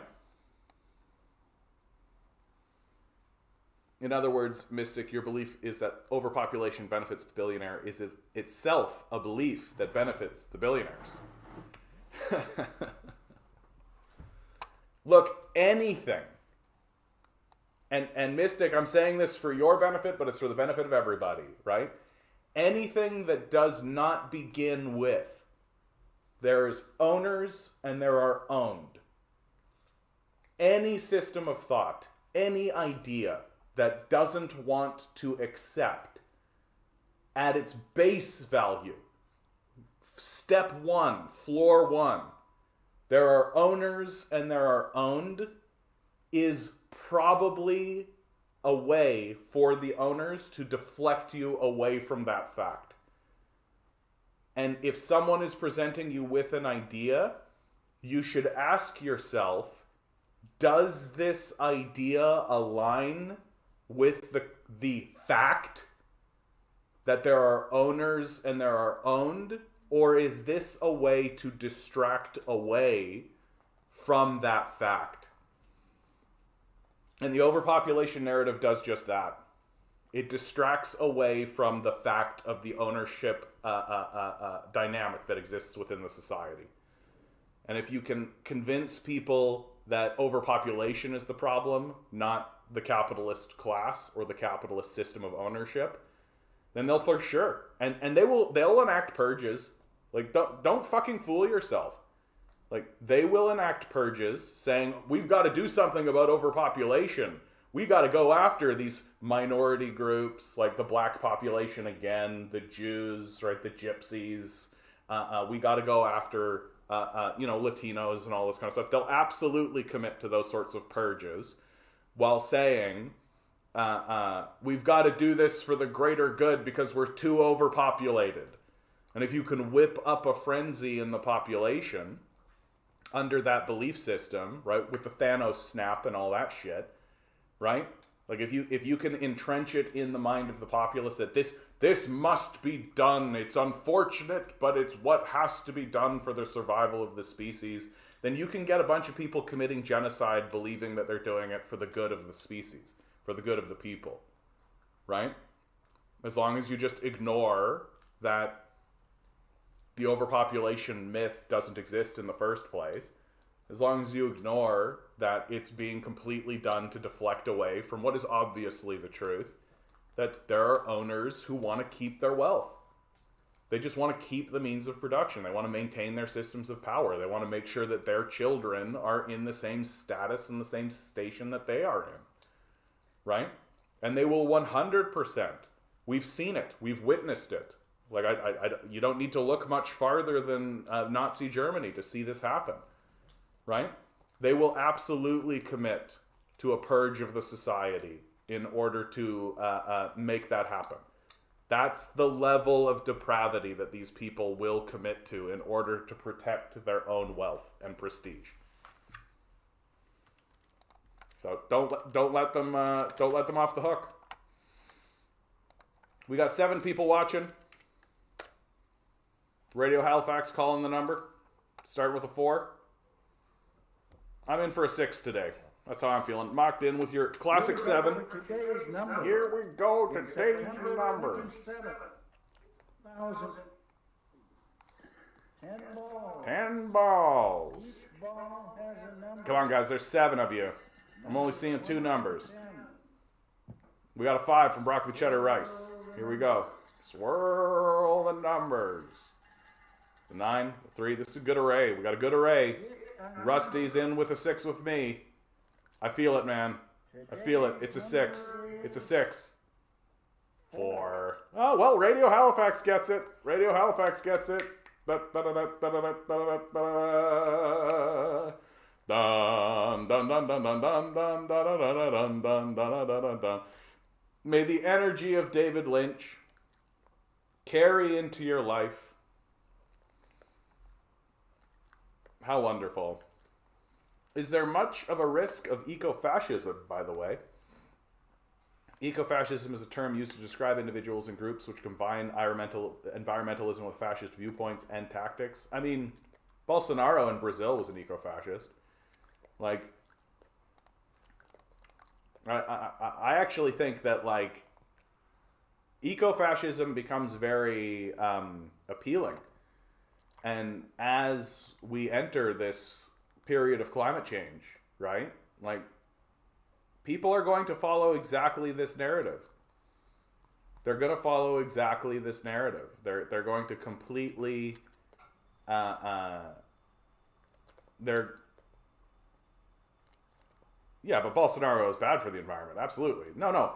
That's kind of the great contradiction of all of it, right? That fascists will use environmental language and say things in order to pretend like they care about the environment and the ecosystem when they don't. When they always end up being worse. Because what they care about is their own wealth and prestige.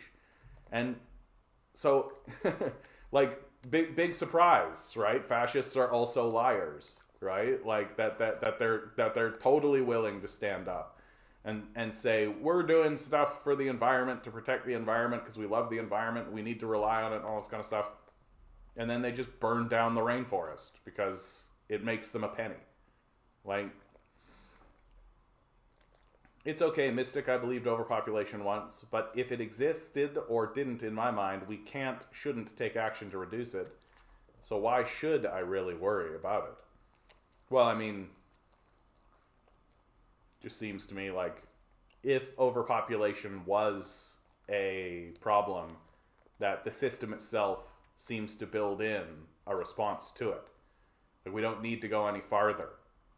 You know what I mean? Like, people themselves get themselves into positions where they're like, oh, there's enough people, and so we just have less children. And so you just get into a rate of replacement, right? Like, that's why the average birth rate for a while was like 2.5%, like 2.5, right? Because people knew. They just knew, you know? That the system tends to take care of itself with these sorts of things. And the reason why people are ringing the bell and trying to create a crisis is to distract away from the crisis that actually exists. Read David Lynch. Do we think he films these one a day, or did he do it all at once? Someone posted for them. I think he's doing it daily. I think he does do it every day. That'd be funny if he was just like doing it. If I found out that David Lynch was just did these all in one go, you know what? I know he doesn't do them all in one go. And the reason why I know that is because if you look at his other video, right, his daily update video, he has the sunlight behind him. And so if he was to do like a lot of these all at once, well, he wouldn't be able to maintain the sunlight, right? So he's doing it. I would hate being a parent. Yeah. I mean, I think being a parent right now, like my brother has 2 kids, right? And he's one of these guys, he's been very explicit. If he could have 100 kids, he would, right? That for him, it was completely an economics thing. He just wasn't able to afford any more kids. And I kind of look at him and I'm like, what's life going to be like for those 2? Like, what's life going to really be like for my niece and nephew? You know, that the things that are coming are going to be outrageous. And those kids are going to have to grow up really quickly. Really quickly. Because, like, climate change is going to be ruthless. The energy crises that are coming for us are going to be ruthless. Just take a look at the UK. Take a look at the UK. The shit that's going on in the UK is definitely going to happen here. Like, definitely. And the fascists that run Canada and the United States, right? They're going to act in exactly the same way. They're going to essentially abandon the poor. They're going to abandon the middle class. They're going to abandon most of the society, while pilfering as much wealth as they possibly can into their own coffers, right? That is what's going to happen. And it's not hyperbole or an abstraction. We can see it happening, right? Just watch some of the videos that are coming out of the UK Parliament, for God's sakes. Like, we know it's happening. We know it's occurring. And it's going to get way, way, way, way worse. Way worse.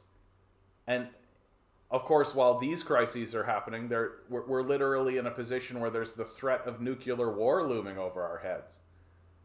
So I take a look at my niece and nephew, and I just think to myself, like, we've got some splaining to do. Like, we've got some splaining to do.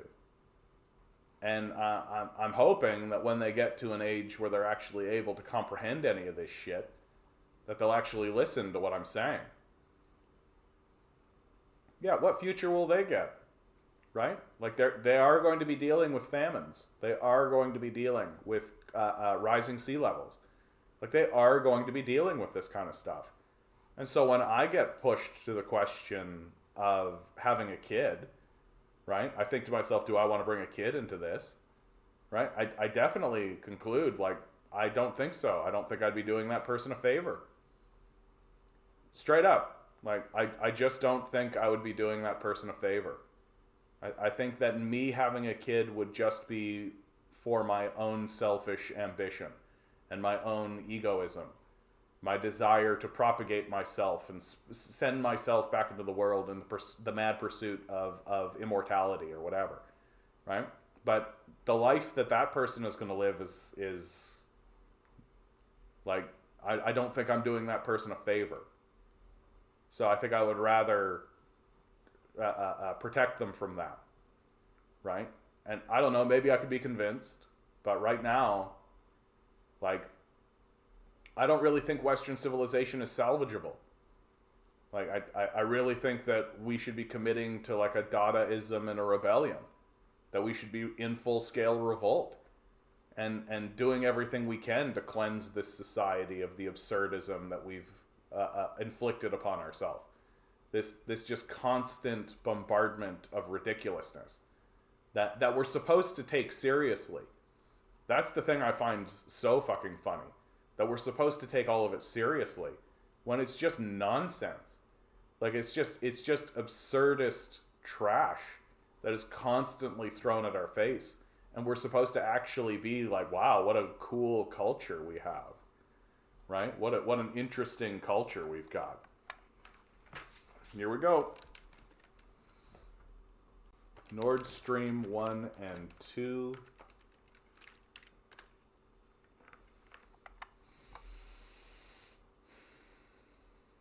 Denmark says damage to Nord Stream pipeline in Baltic Sea was deliberate. Europe investigates attacks on Russian gas pipeline. Russian pipeline, Danish government views leak as deliberate actions. Germany suspects sabotage. Ooh, from Forbes. U.S. blew up Russian gas pipeline Nord Stream 1 and 2, says former Polish defense minister.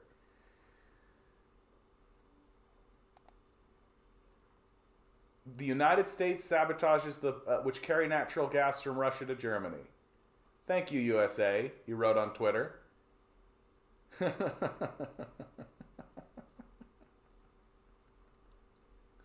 So, literally, if that's the case, and I'm not saying that what this Polish minister is saying is the truth, but if that is the case, essentially what that is the United States saying, we will not accept a diplomatic solution.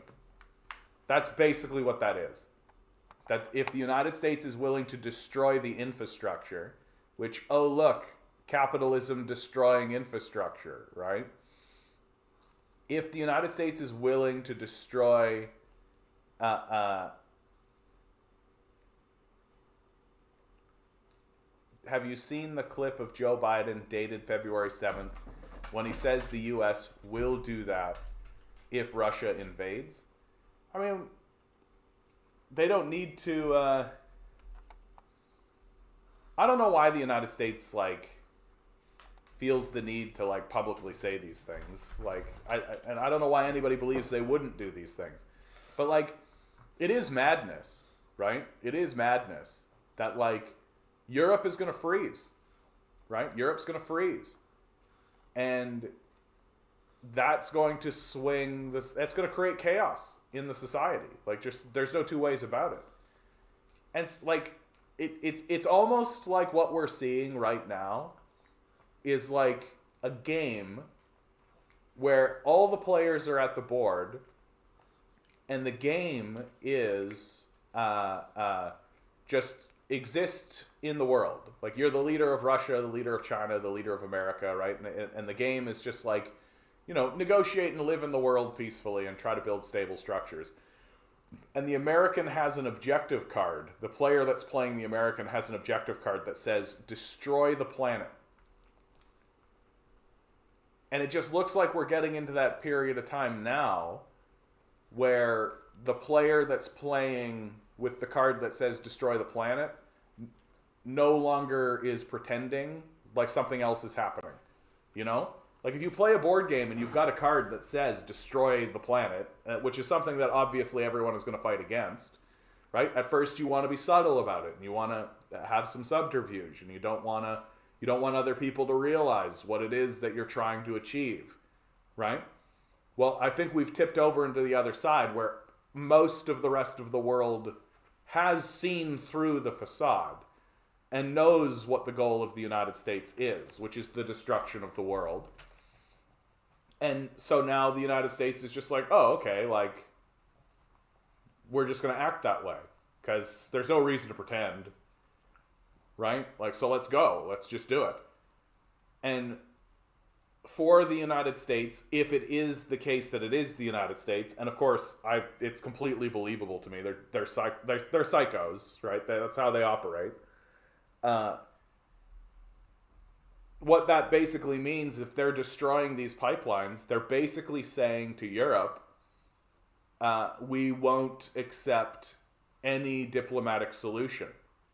Like, if you attempt to commit to diplomacy to resolve this crisis between Russia and yourself, we won't permit it. It's not even going to be an option.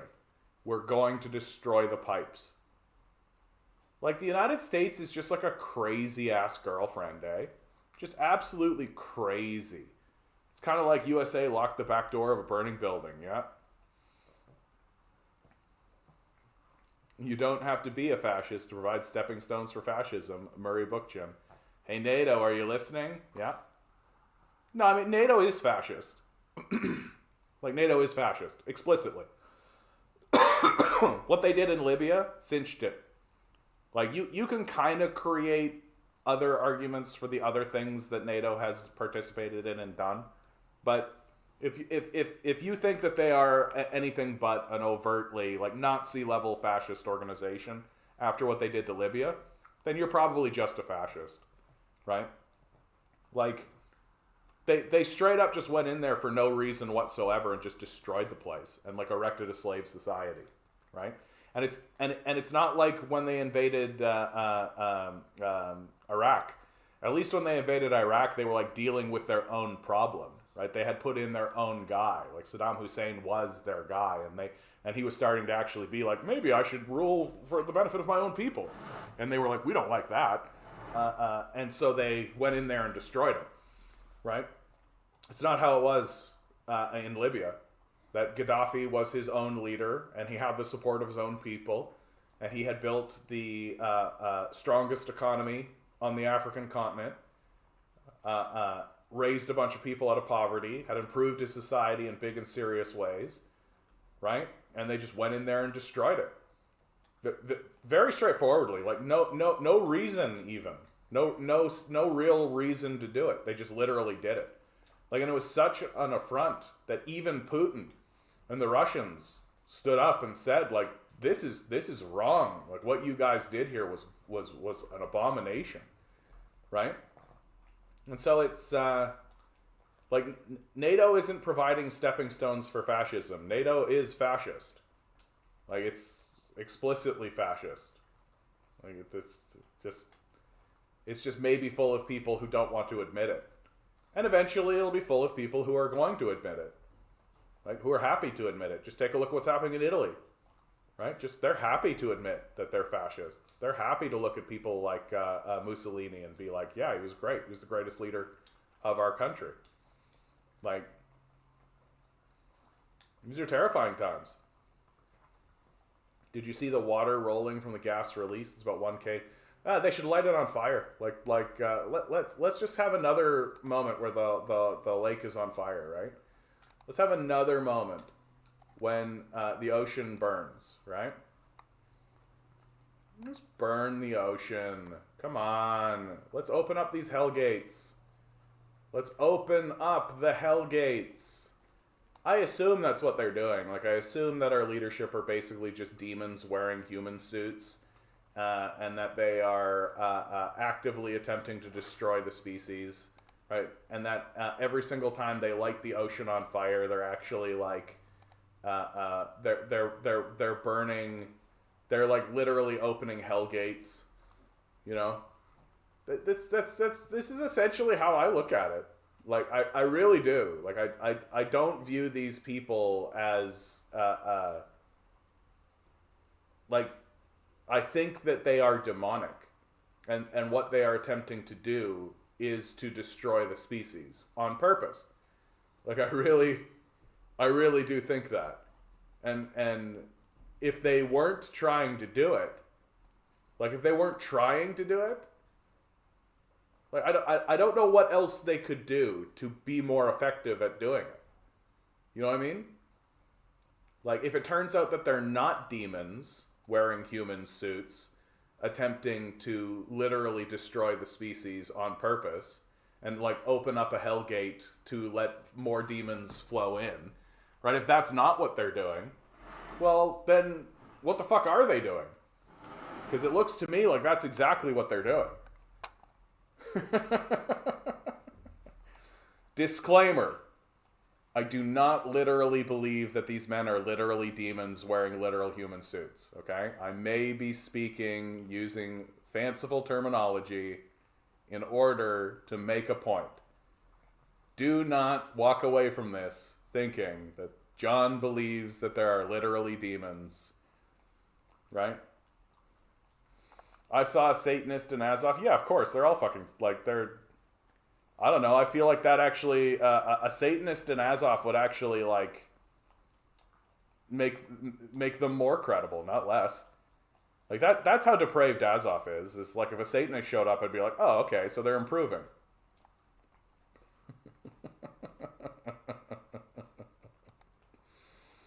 Why, in the age of supercomputers and smart robotics, do we need to work 60 hours a week just so we don't starve and freeze to death? Surely we've reached the point where any scarcity left is intentionally created by those hoarding all the wealth. How is this not the standard view? I'll tell you why, Christian.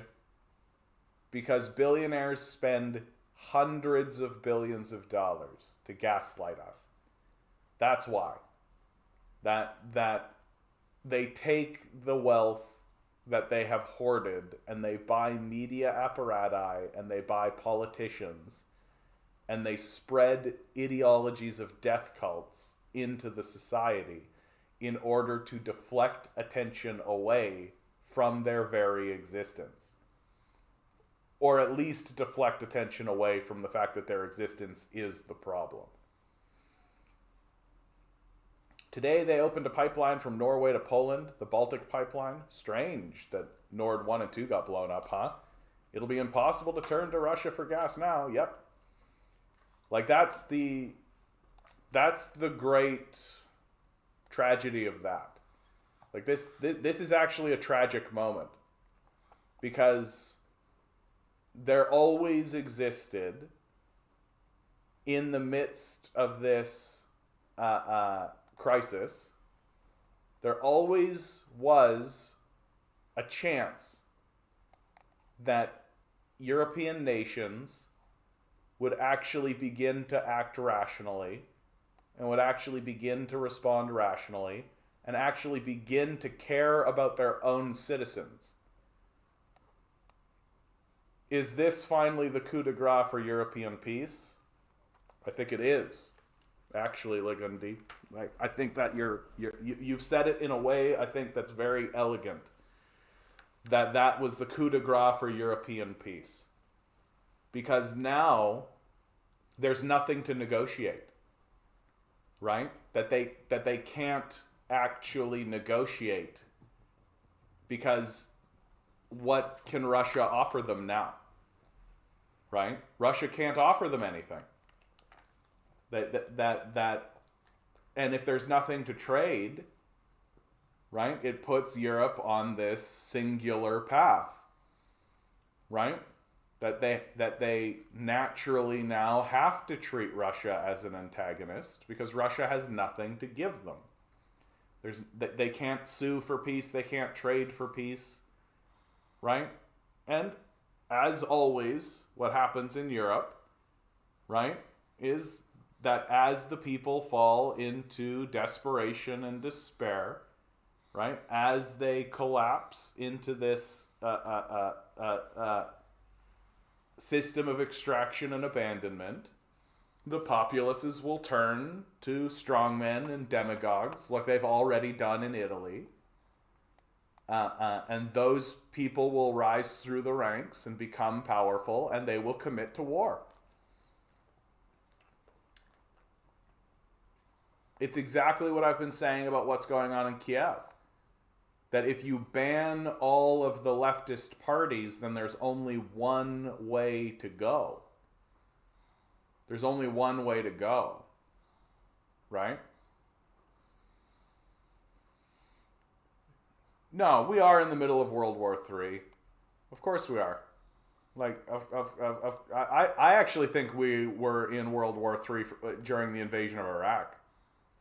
Like, to me, that was a real, like, everything has sort of spilled out from that, right? And, like, it gets pointed out a lot, and I think Ligand Z will be the first guy to really point it out. Why do we only call it a world war when it's the white nations fighting?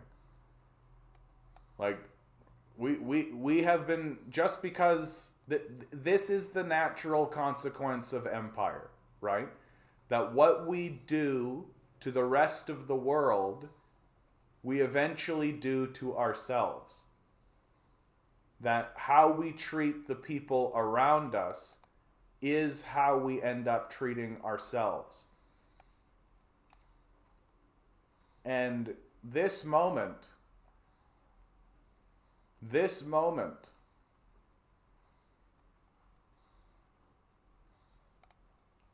yeah, I don't think I can overstate it. That moment, unless they repair the pipes, that moment is the death knell for peace between NATO and Russia. I don't think it's possible now, unless they repair the pipes. Because unless Russia can get that gas flowing into Europe, Europe has no reason to sit down, outside of its own existential survival, of course. But it seems more and more that the Western powers no longer care about that.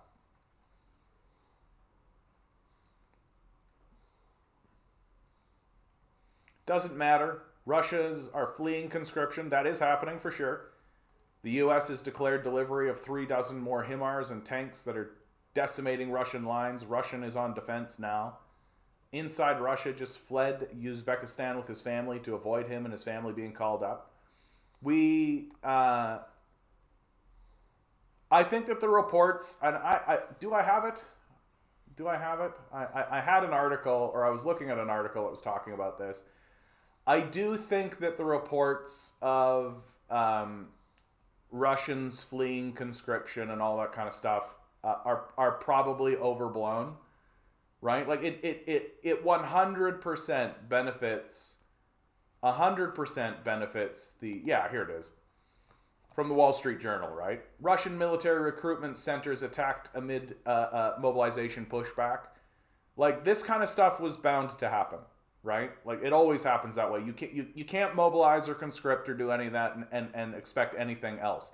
It's why the Russian power structure is responding so softly, right? Like, they're not responding with like huge overwhelming force against, like, certainly there are security forces and all this kind of stuff. They don't want burnt buildings and all of this. But like, I do think that the reports that are coming out of the Wall Street Journal about this story are overblown. And because if all you've got to do is hyper focus on like this one kind of event and tell this story about this one person, and then treat that as if that's the ubiquitous thing that's happening across the board, right? And you can pretend as though that this is backfiring in Russia and oh my God. I will say that the recent offensive that happened in Ukraine certainly was eye-opening for the Russians. That there was definitely a like, okay, we've got to reestablish ourselves and all of this. But at the same time, they just held a referendum in these territories, and these territories overwhelmingly voted in favor to joining Russia, right? The arson attacks on recruitment offices, yeah, like that kind of stuff, dude, is like, you should expect it. Like, I don't consider that controversial at all, nor do I think the Russian officials, like the people in positions of power, I don't think that they're looking at that going, goodness me. I think that they were like, yeah, like, we expect that, right? It's expected.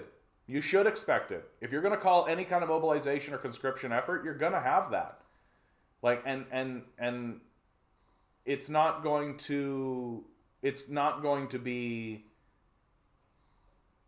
like, as much as the places like the Wall Street Journal want to treat that as if that's the story, that's not really the story. Like, those events occur, right? And then we move forward from them. And it's very much like how the offensive that happened by the Ukrainians against the Russians, like, yeah, they got a little shred of territory. They spent a shit ton of resources to get it, lost a bunch of men, but they got the territory that wasn't valuable, right? They did it. So I think that what's going to happen is during this mobilization period, Russia's going to get 300,000 men, right? They're going to field 300,000 men, and then they're going to push, right? Because if it was up to the Russians, this would have been done diplomatically. Like, they don't want to be doing this. And that there are plenty of people in Moscow who see the necessity of what's happening. Like, the people of Moscow are not happy about what's happening, but they understand the necessity of doing it. Like, and that's something that I think Westerners don't really understand, right? That we have such a baby-brained culture that's so easy to distract, that we refuse to understand that for the Russians, this is an existential threat.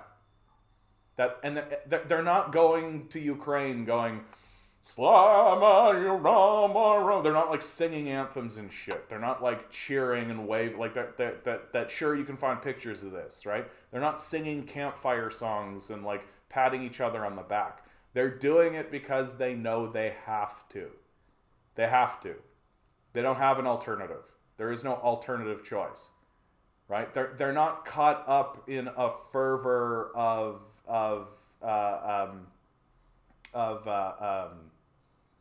they're not like Americans, right? They're not like, we're going in there to spread democracy, right? Like, they're not creating mythical narratives. They're not creating a narrative of that is obviously crazy and bullshit. The narrative is, we have to fight against NATO aggression, which is exactly what's happening. So for them, it's an existential threat. And we just don't understand what that is. Like, literally, we don't understand what that is. Because when was the last time the United States was experienced an existential threat? Like really. I think the last time may have been the Civil War. Right? Like, World War II was not an existential threat for America. Right? Like, so you're literally like, since the formation of the Union, it has yet to ever even experience anything remotely close to an existential threat. Maybe the Civil War could go up on that level. So we have no comprehension of what an existential national threat looks like. The Russians, that's been their entire fucking history. Their entire fucking history is a series of existential threats. And like what I very much mean specifically when I say existential threat is like a threat that can destroy the stability of the nation of Russia.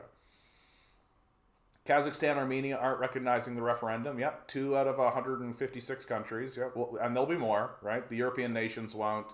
The United States, obviously. Canada won't, right? Armenia called the CTSO equivalent Article 5, and Russia did nothing while Azerbaijan bombs it. I mean, Russia can't fucking be everywhere all at once. It's just the truth.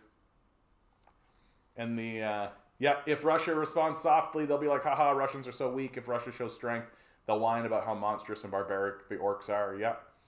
The goal is to divide Russia. Yeah. Nor does German infrastructure as much as it is Russian. Yeah, that's true. They just don't care. Yeah, it's insane that there was a draft for Vietnam. Yeah, Lou. Yeah. Like, that's how desperate they were to destroy that generation of kids. Right? Like, like, you guys, I feel like people, I shouldn't say you guys, but people do not want to accept that we are led by psychopaths who literally, like, look at the depths of depravity that they are willing to go. Look at the depravity. They are willing to destroy an entire generation of kids to go to a little shred of land over here, right? Bomb the shit out of this territory. Murder a bunch of people for no fucking reason, except to quote-unquote staunch the spread of communism, right? Literally, they are just destroying people here and destroying a generation of kids. That's what they're doing. For their crazy little ideology. They'll do it again. Don't bullshit yourself. They'll do it again. And again and again and again. As long as they can get away with it. As long as we don't actually make them pay any consequences for doing so.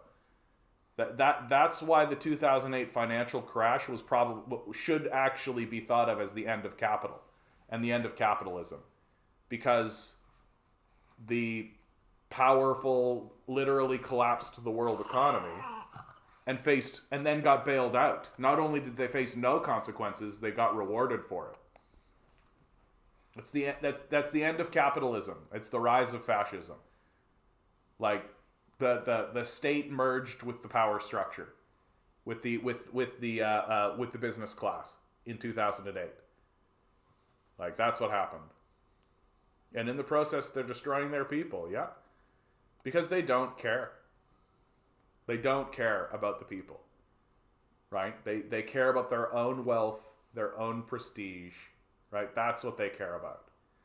And they're doing everything they can to maintain their own personal wealth and their own personal prestige.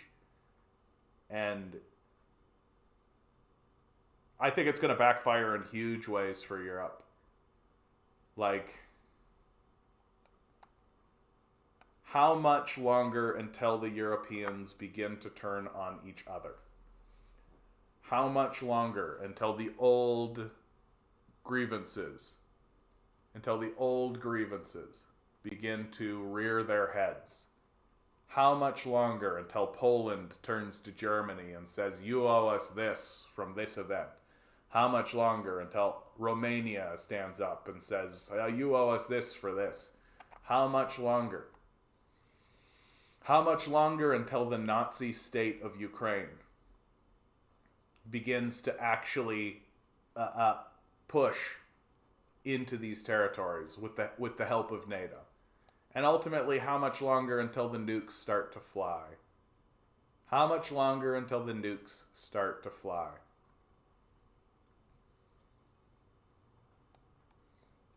During this period of time, we've seen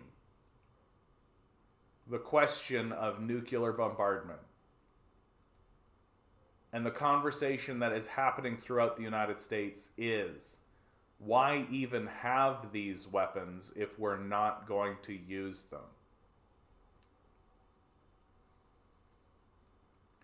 And let's be really clear.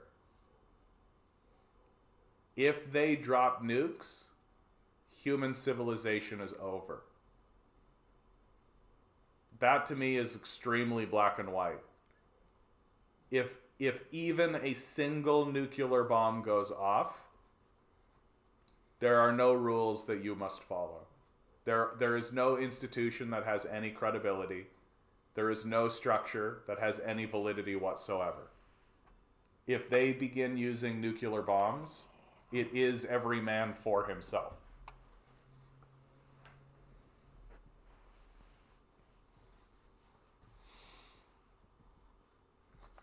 Yeah, Moldova and Georgia are working for EU status. Is going to surround Russia. Yeah. Russia does not seem to mind about EU status. Like, Russia does not view EU status as an existential threat. That it looks at EU status as a trade organization, as a trading sort of alliance, and a way to unify and stabilize trade relations.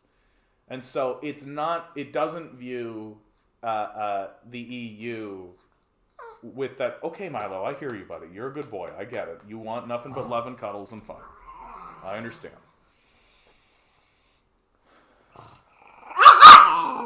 Okay, buddy. Calm down, okay? Calm down.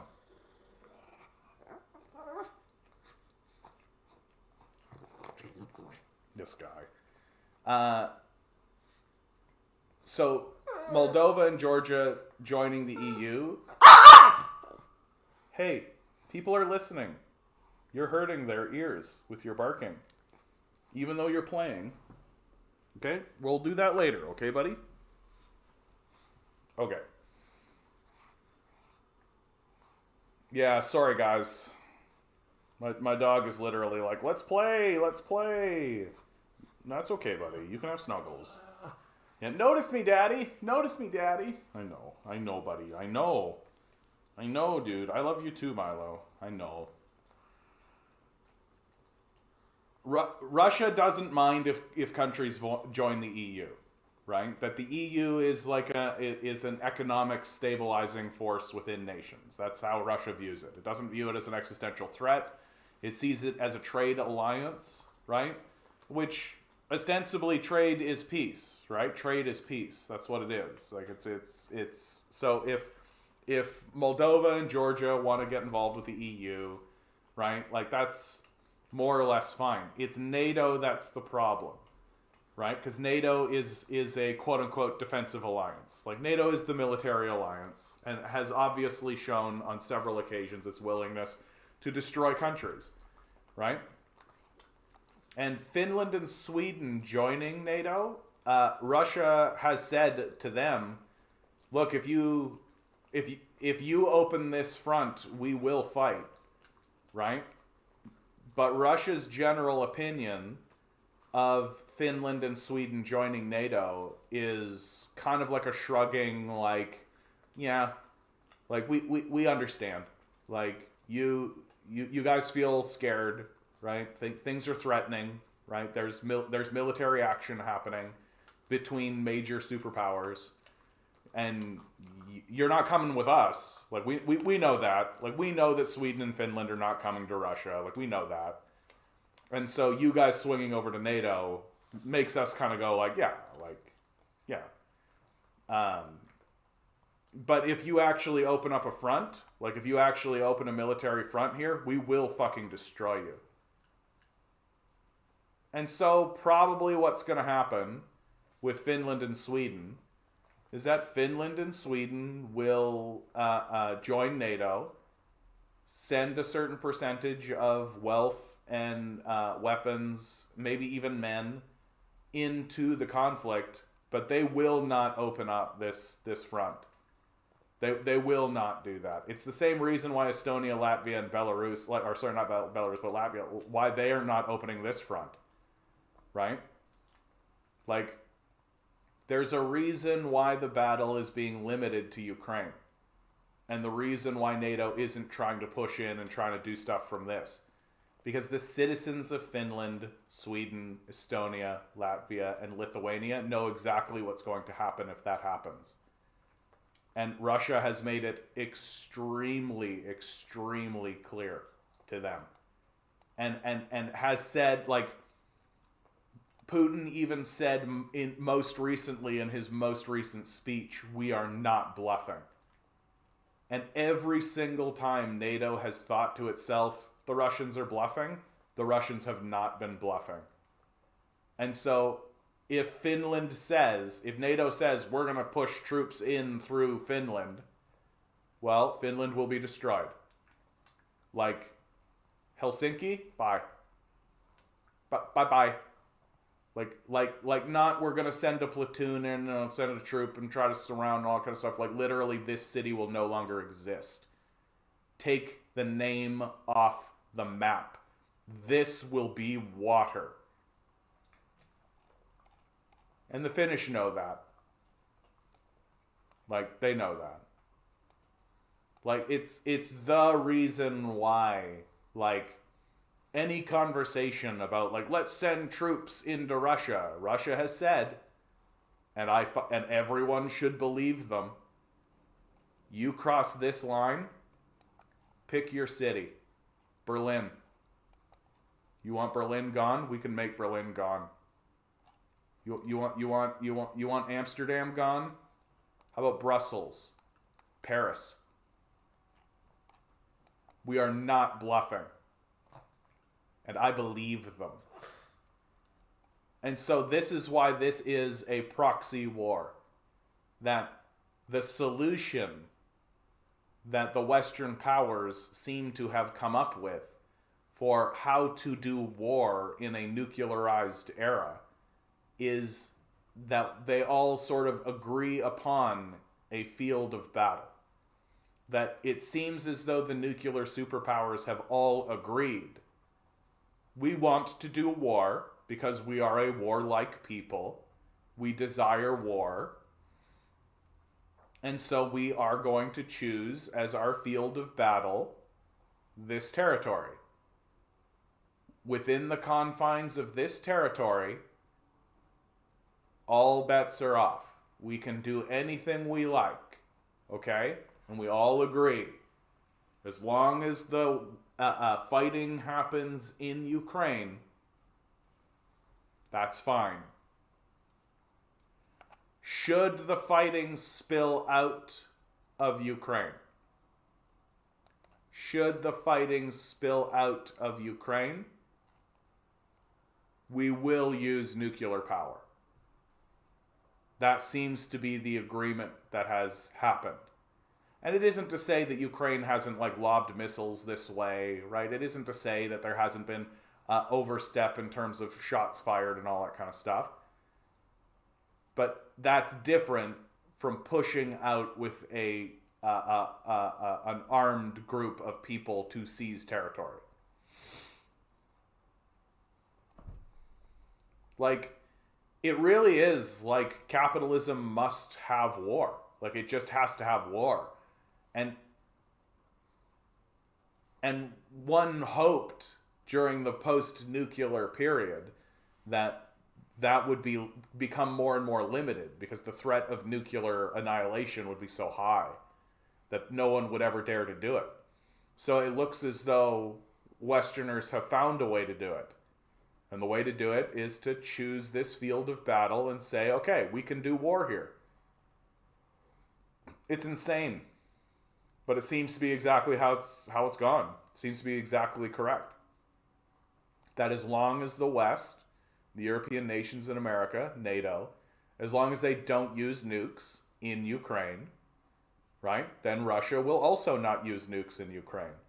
And that means that Russia and NATO can actually have a battle and have a war, right?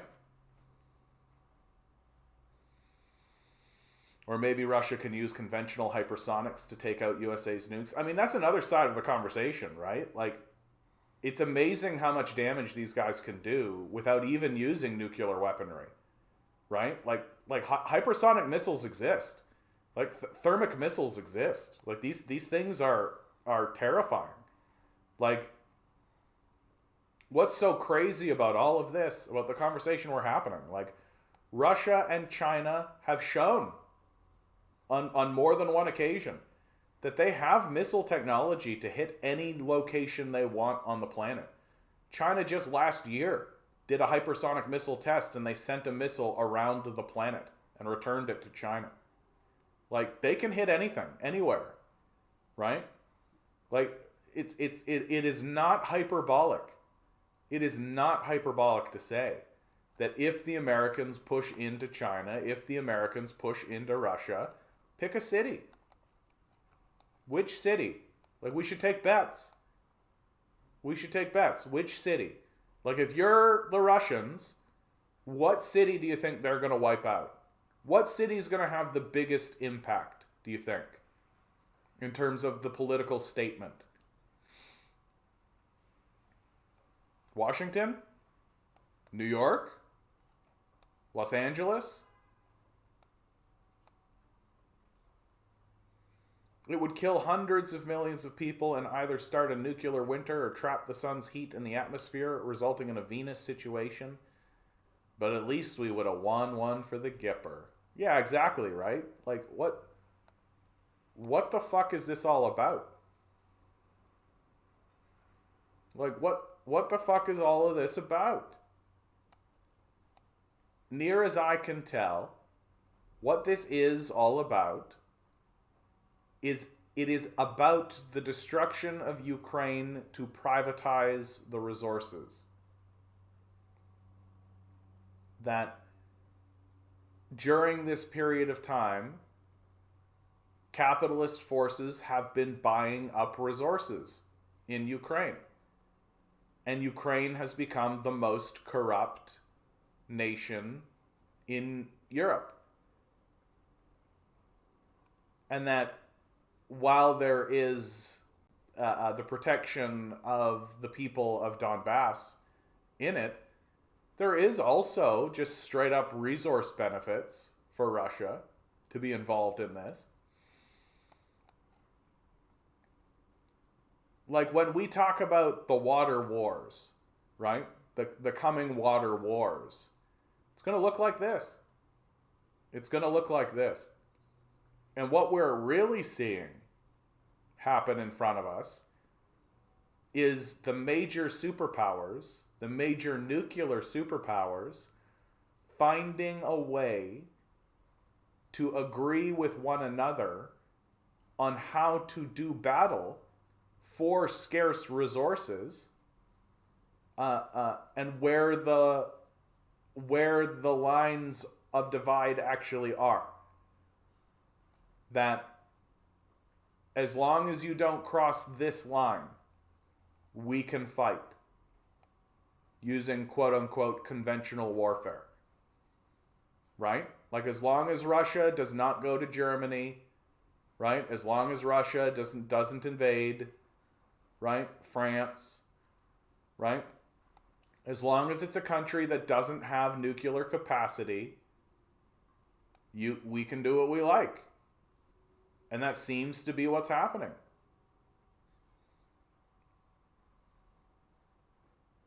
Comrade, it's nuclear.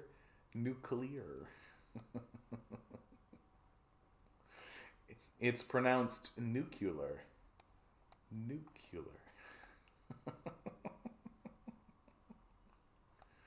What an insane time we live in, eh? What an insane time we live in. And to turn that insanity back towards Canada, Conservatives open 7-point lead over Liberals as past PPC voters migrate to Polyev. So we've got the rise of fascism everywhere. Oh no, that was sorry Vaughn, that was I was doing a Simpsons reference. Right, that's what makes That's what Homer says that. Somebody says nuclear energy, and he goes, it's pronounced nuclear. Nuclear, right? Because it's, that's a very subtle joke. So the people of Canada should be very afraid of this, right? We should be very afraid of a swing to the Conservatives right now.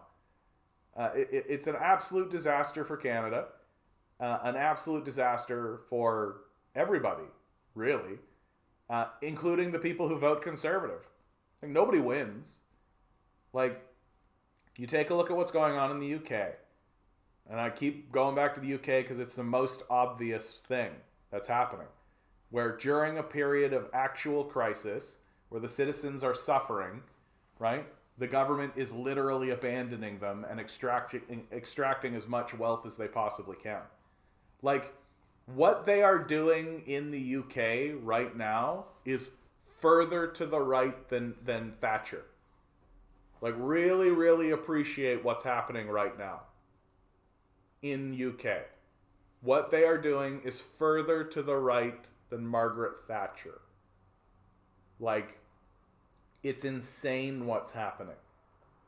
And the Conservative Party of Canada is absolutely going to do that. Is absolutely going to embark on a process of extraction and abandonment.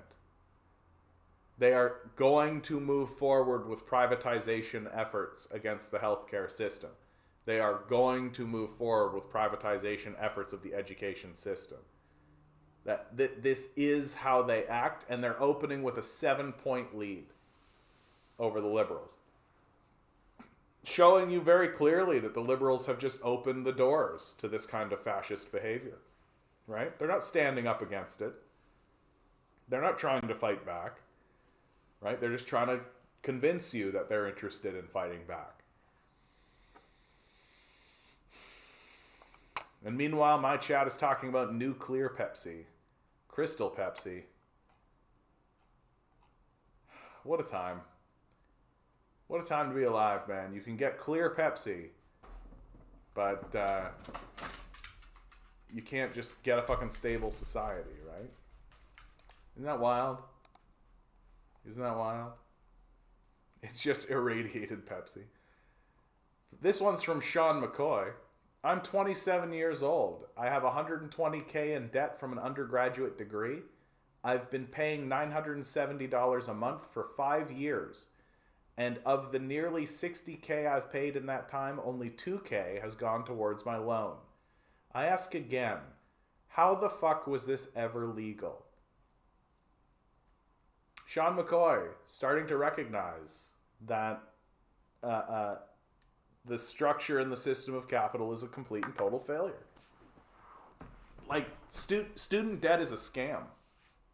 It's obviously a scam.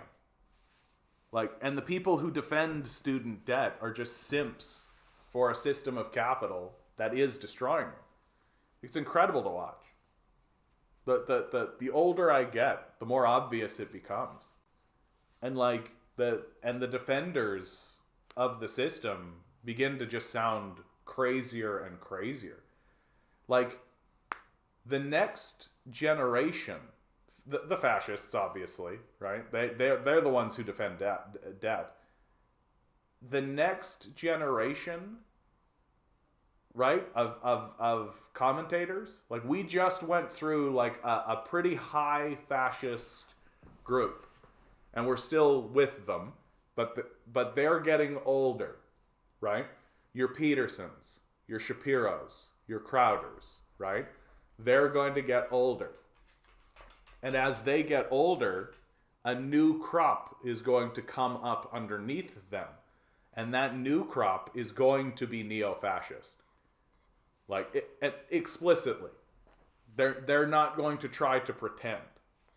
Right? Like Peterson did a pretty good job conning people into thinking that he was like a classical liberal or something, right? He did a pretty good job of conning people into thinking he was a conservative type. Right? When the more you dig in and the more you realize what he's talking about, the more it aligns with basically Nazism. And the more you research and the more you read, the more you see that he is basically giving you the shtick that the Nazis gave to the German population. You're the author of your own fate. You're the great hero, fighting against the chaos of the world, right? And I know, buddy, I know. And the generation that comes up behind these guys, right, to speak to the groups that they have coalesced around themselves, right? Well, they're not going to be so secretive about it. You saw this shift happen with the groups like the Oath Keepers and the Proud Boys. That when these groups began, they initially were trying to pretend like they weren't Nazis. And then eventually now they've just come out and been like, look, we're Nazis and we're tired of pretending like we're not. Well, that's going to happen. Like, that's going to happen. Yet there are going to be moments that are coming sooner than we would like, where groups of people and people who we have been accusing as Nazis all along will finally just say, yeah, okay, so what if I am? Like, it's going to happen. And when it happens, the liberals in the conversation are going to have to finally go, oh, and decide which side they want to go on. And most of them will choose the Nazis. Because that's how liberals are. Yeah, they embrace the Nazism, their final solution talk. Yeah, all of that. I mean, for God's sakes, like, you just listen to what any of their solutions are. Right? And their solutions are always just like flood places with cops. Right? Take militarized police forces and inflict and oppress populaces with them. That's their solution. And like, eventually there are going to be leaders who are going to go, yeah, that's what we're going to do. As if they're not already doing that. Oh yeah, the final solution stuff. Yeah. Well, just wait until they actually start thinking to themselves, like, wait, what do we do with all of these people in these concentration camps we have built along these borders? Like, what do we actually do with them? Right? Because, like, anytime we release them, they just come back. Right? And so what do? And, like, we just start purging them. The one I pay attention to is Matt Walsh. Matt Walsh calls himself a theocratic fascist. It's on his Twitter bio. Right? Like,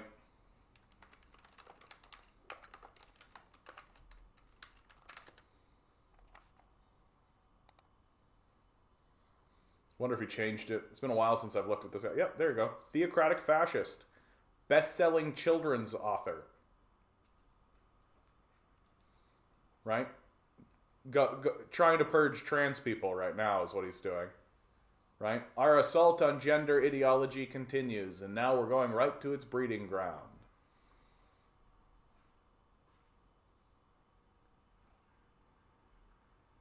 She believes my position is fueled by ignorance and bigotry. You're a theocratic fascist, dude. It's by definition, by your own admission. Right? Like, and Matt Walsh, Matt Walsh is tied in with the Daily Beast and all of this. He's been on panels with Ben Shapiro and that ilk, right? Like, these guys are operating out in the open. They call themselves fascists.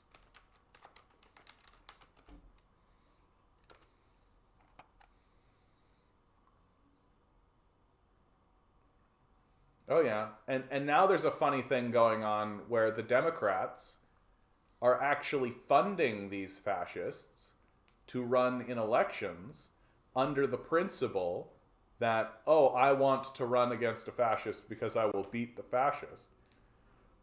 But what that's going to result in is some of these fascists actually winning. Right? So we're in a situation where we literally have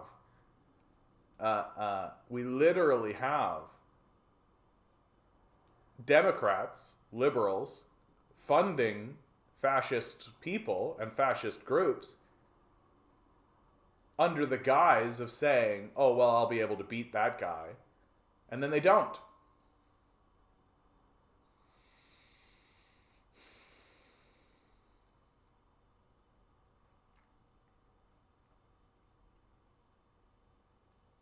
I'm really looking forward to like the Disney hero who is like explicitly a fascist. That's what I'm really looking forward to. I'm looking forward to like an iteration of Superman that's just explicitly fascist. Or maybe they'll do a retelling of the Christ narrative, except Christ will be a fascist.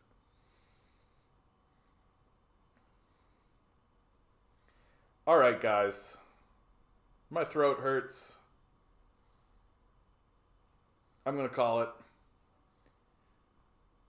Thank you so much for being here, each and every one of you. I appreciate it so much. Always remember, each and every one of you is a quantum being, walking around in quantum energy. These billionaires are spending hundreds of billions of dollars in the hopes that you'll never realize it. You'll just stay the good little commodity they need you to be. Rebel. Revolt. Repent. Good luck. We're going to need it.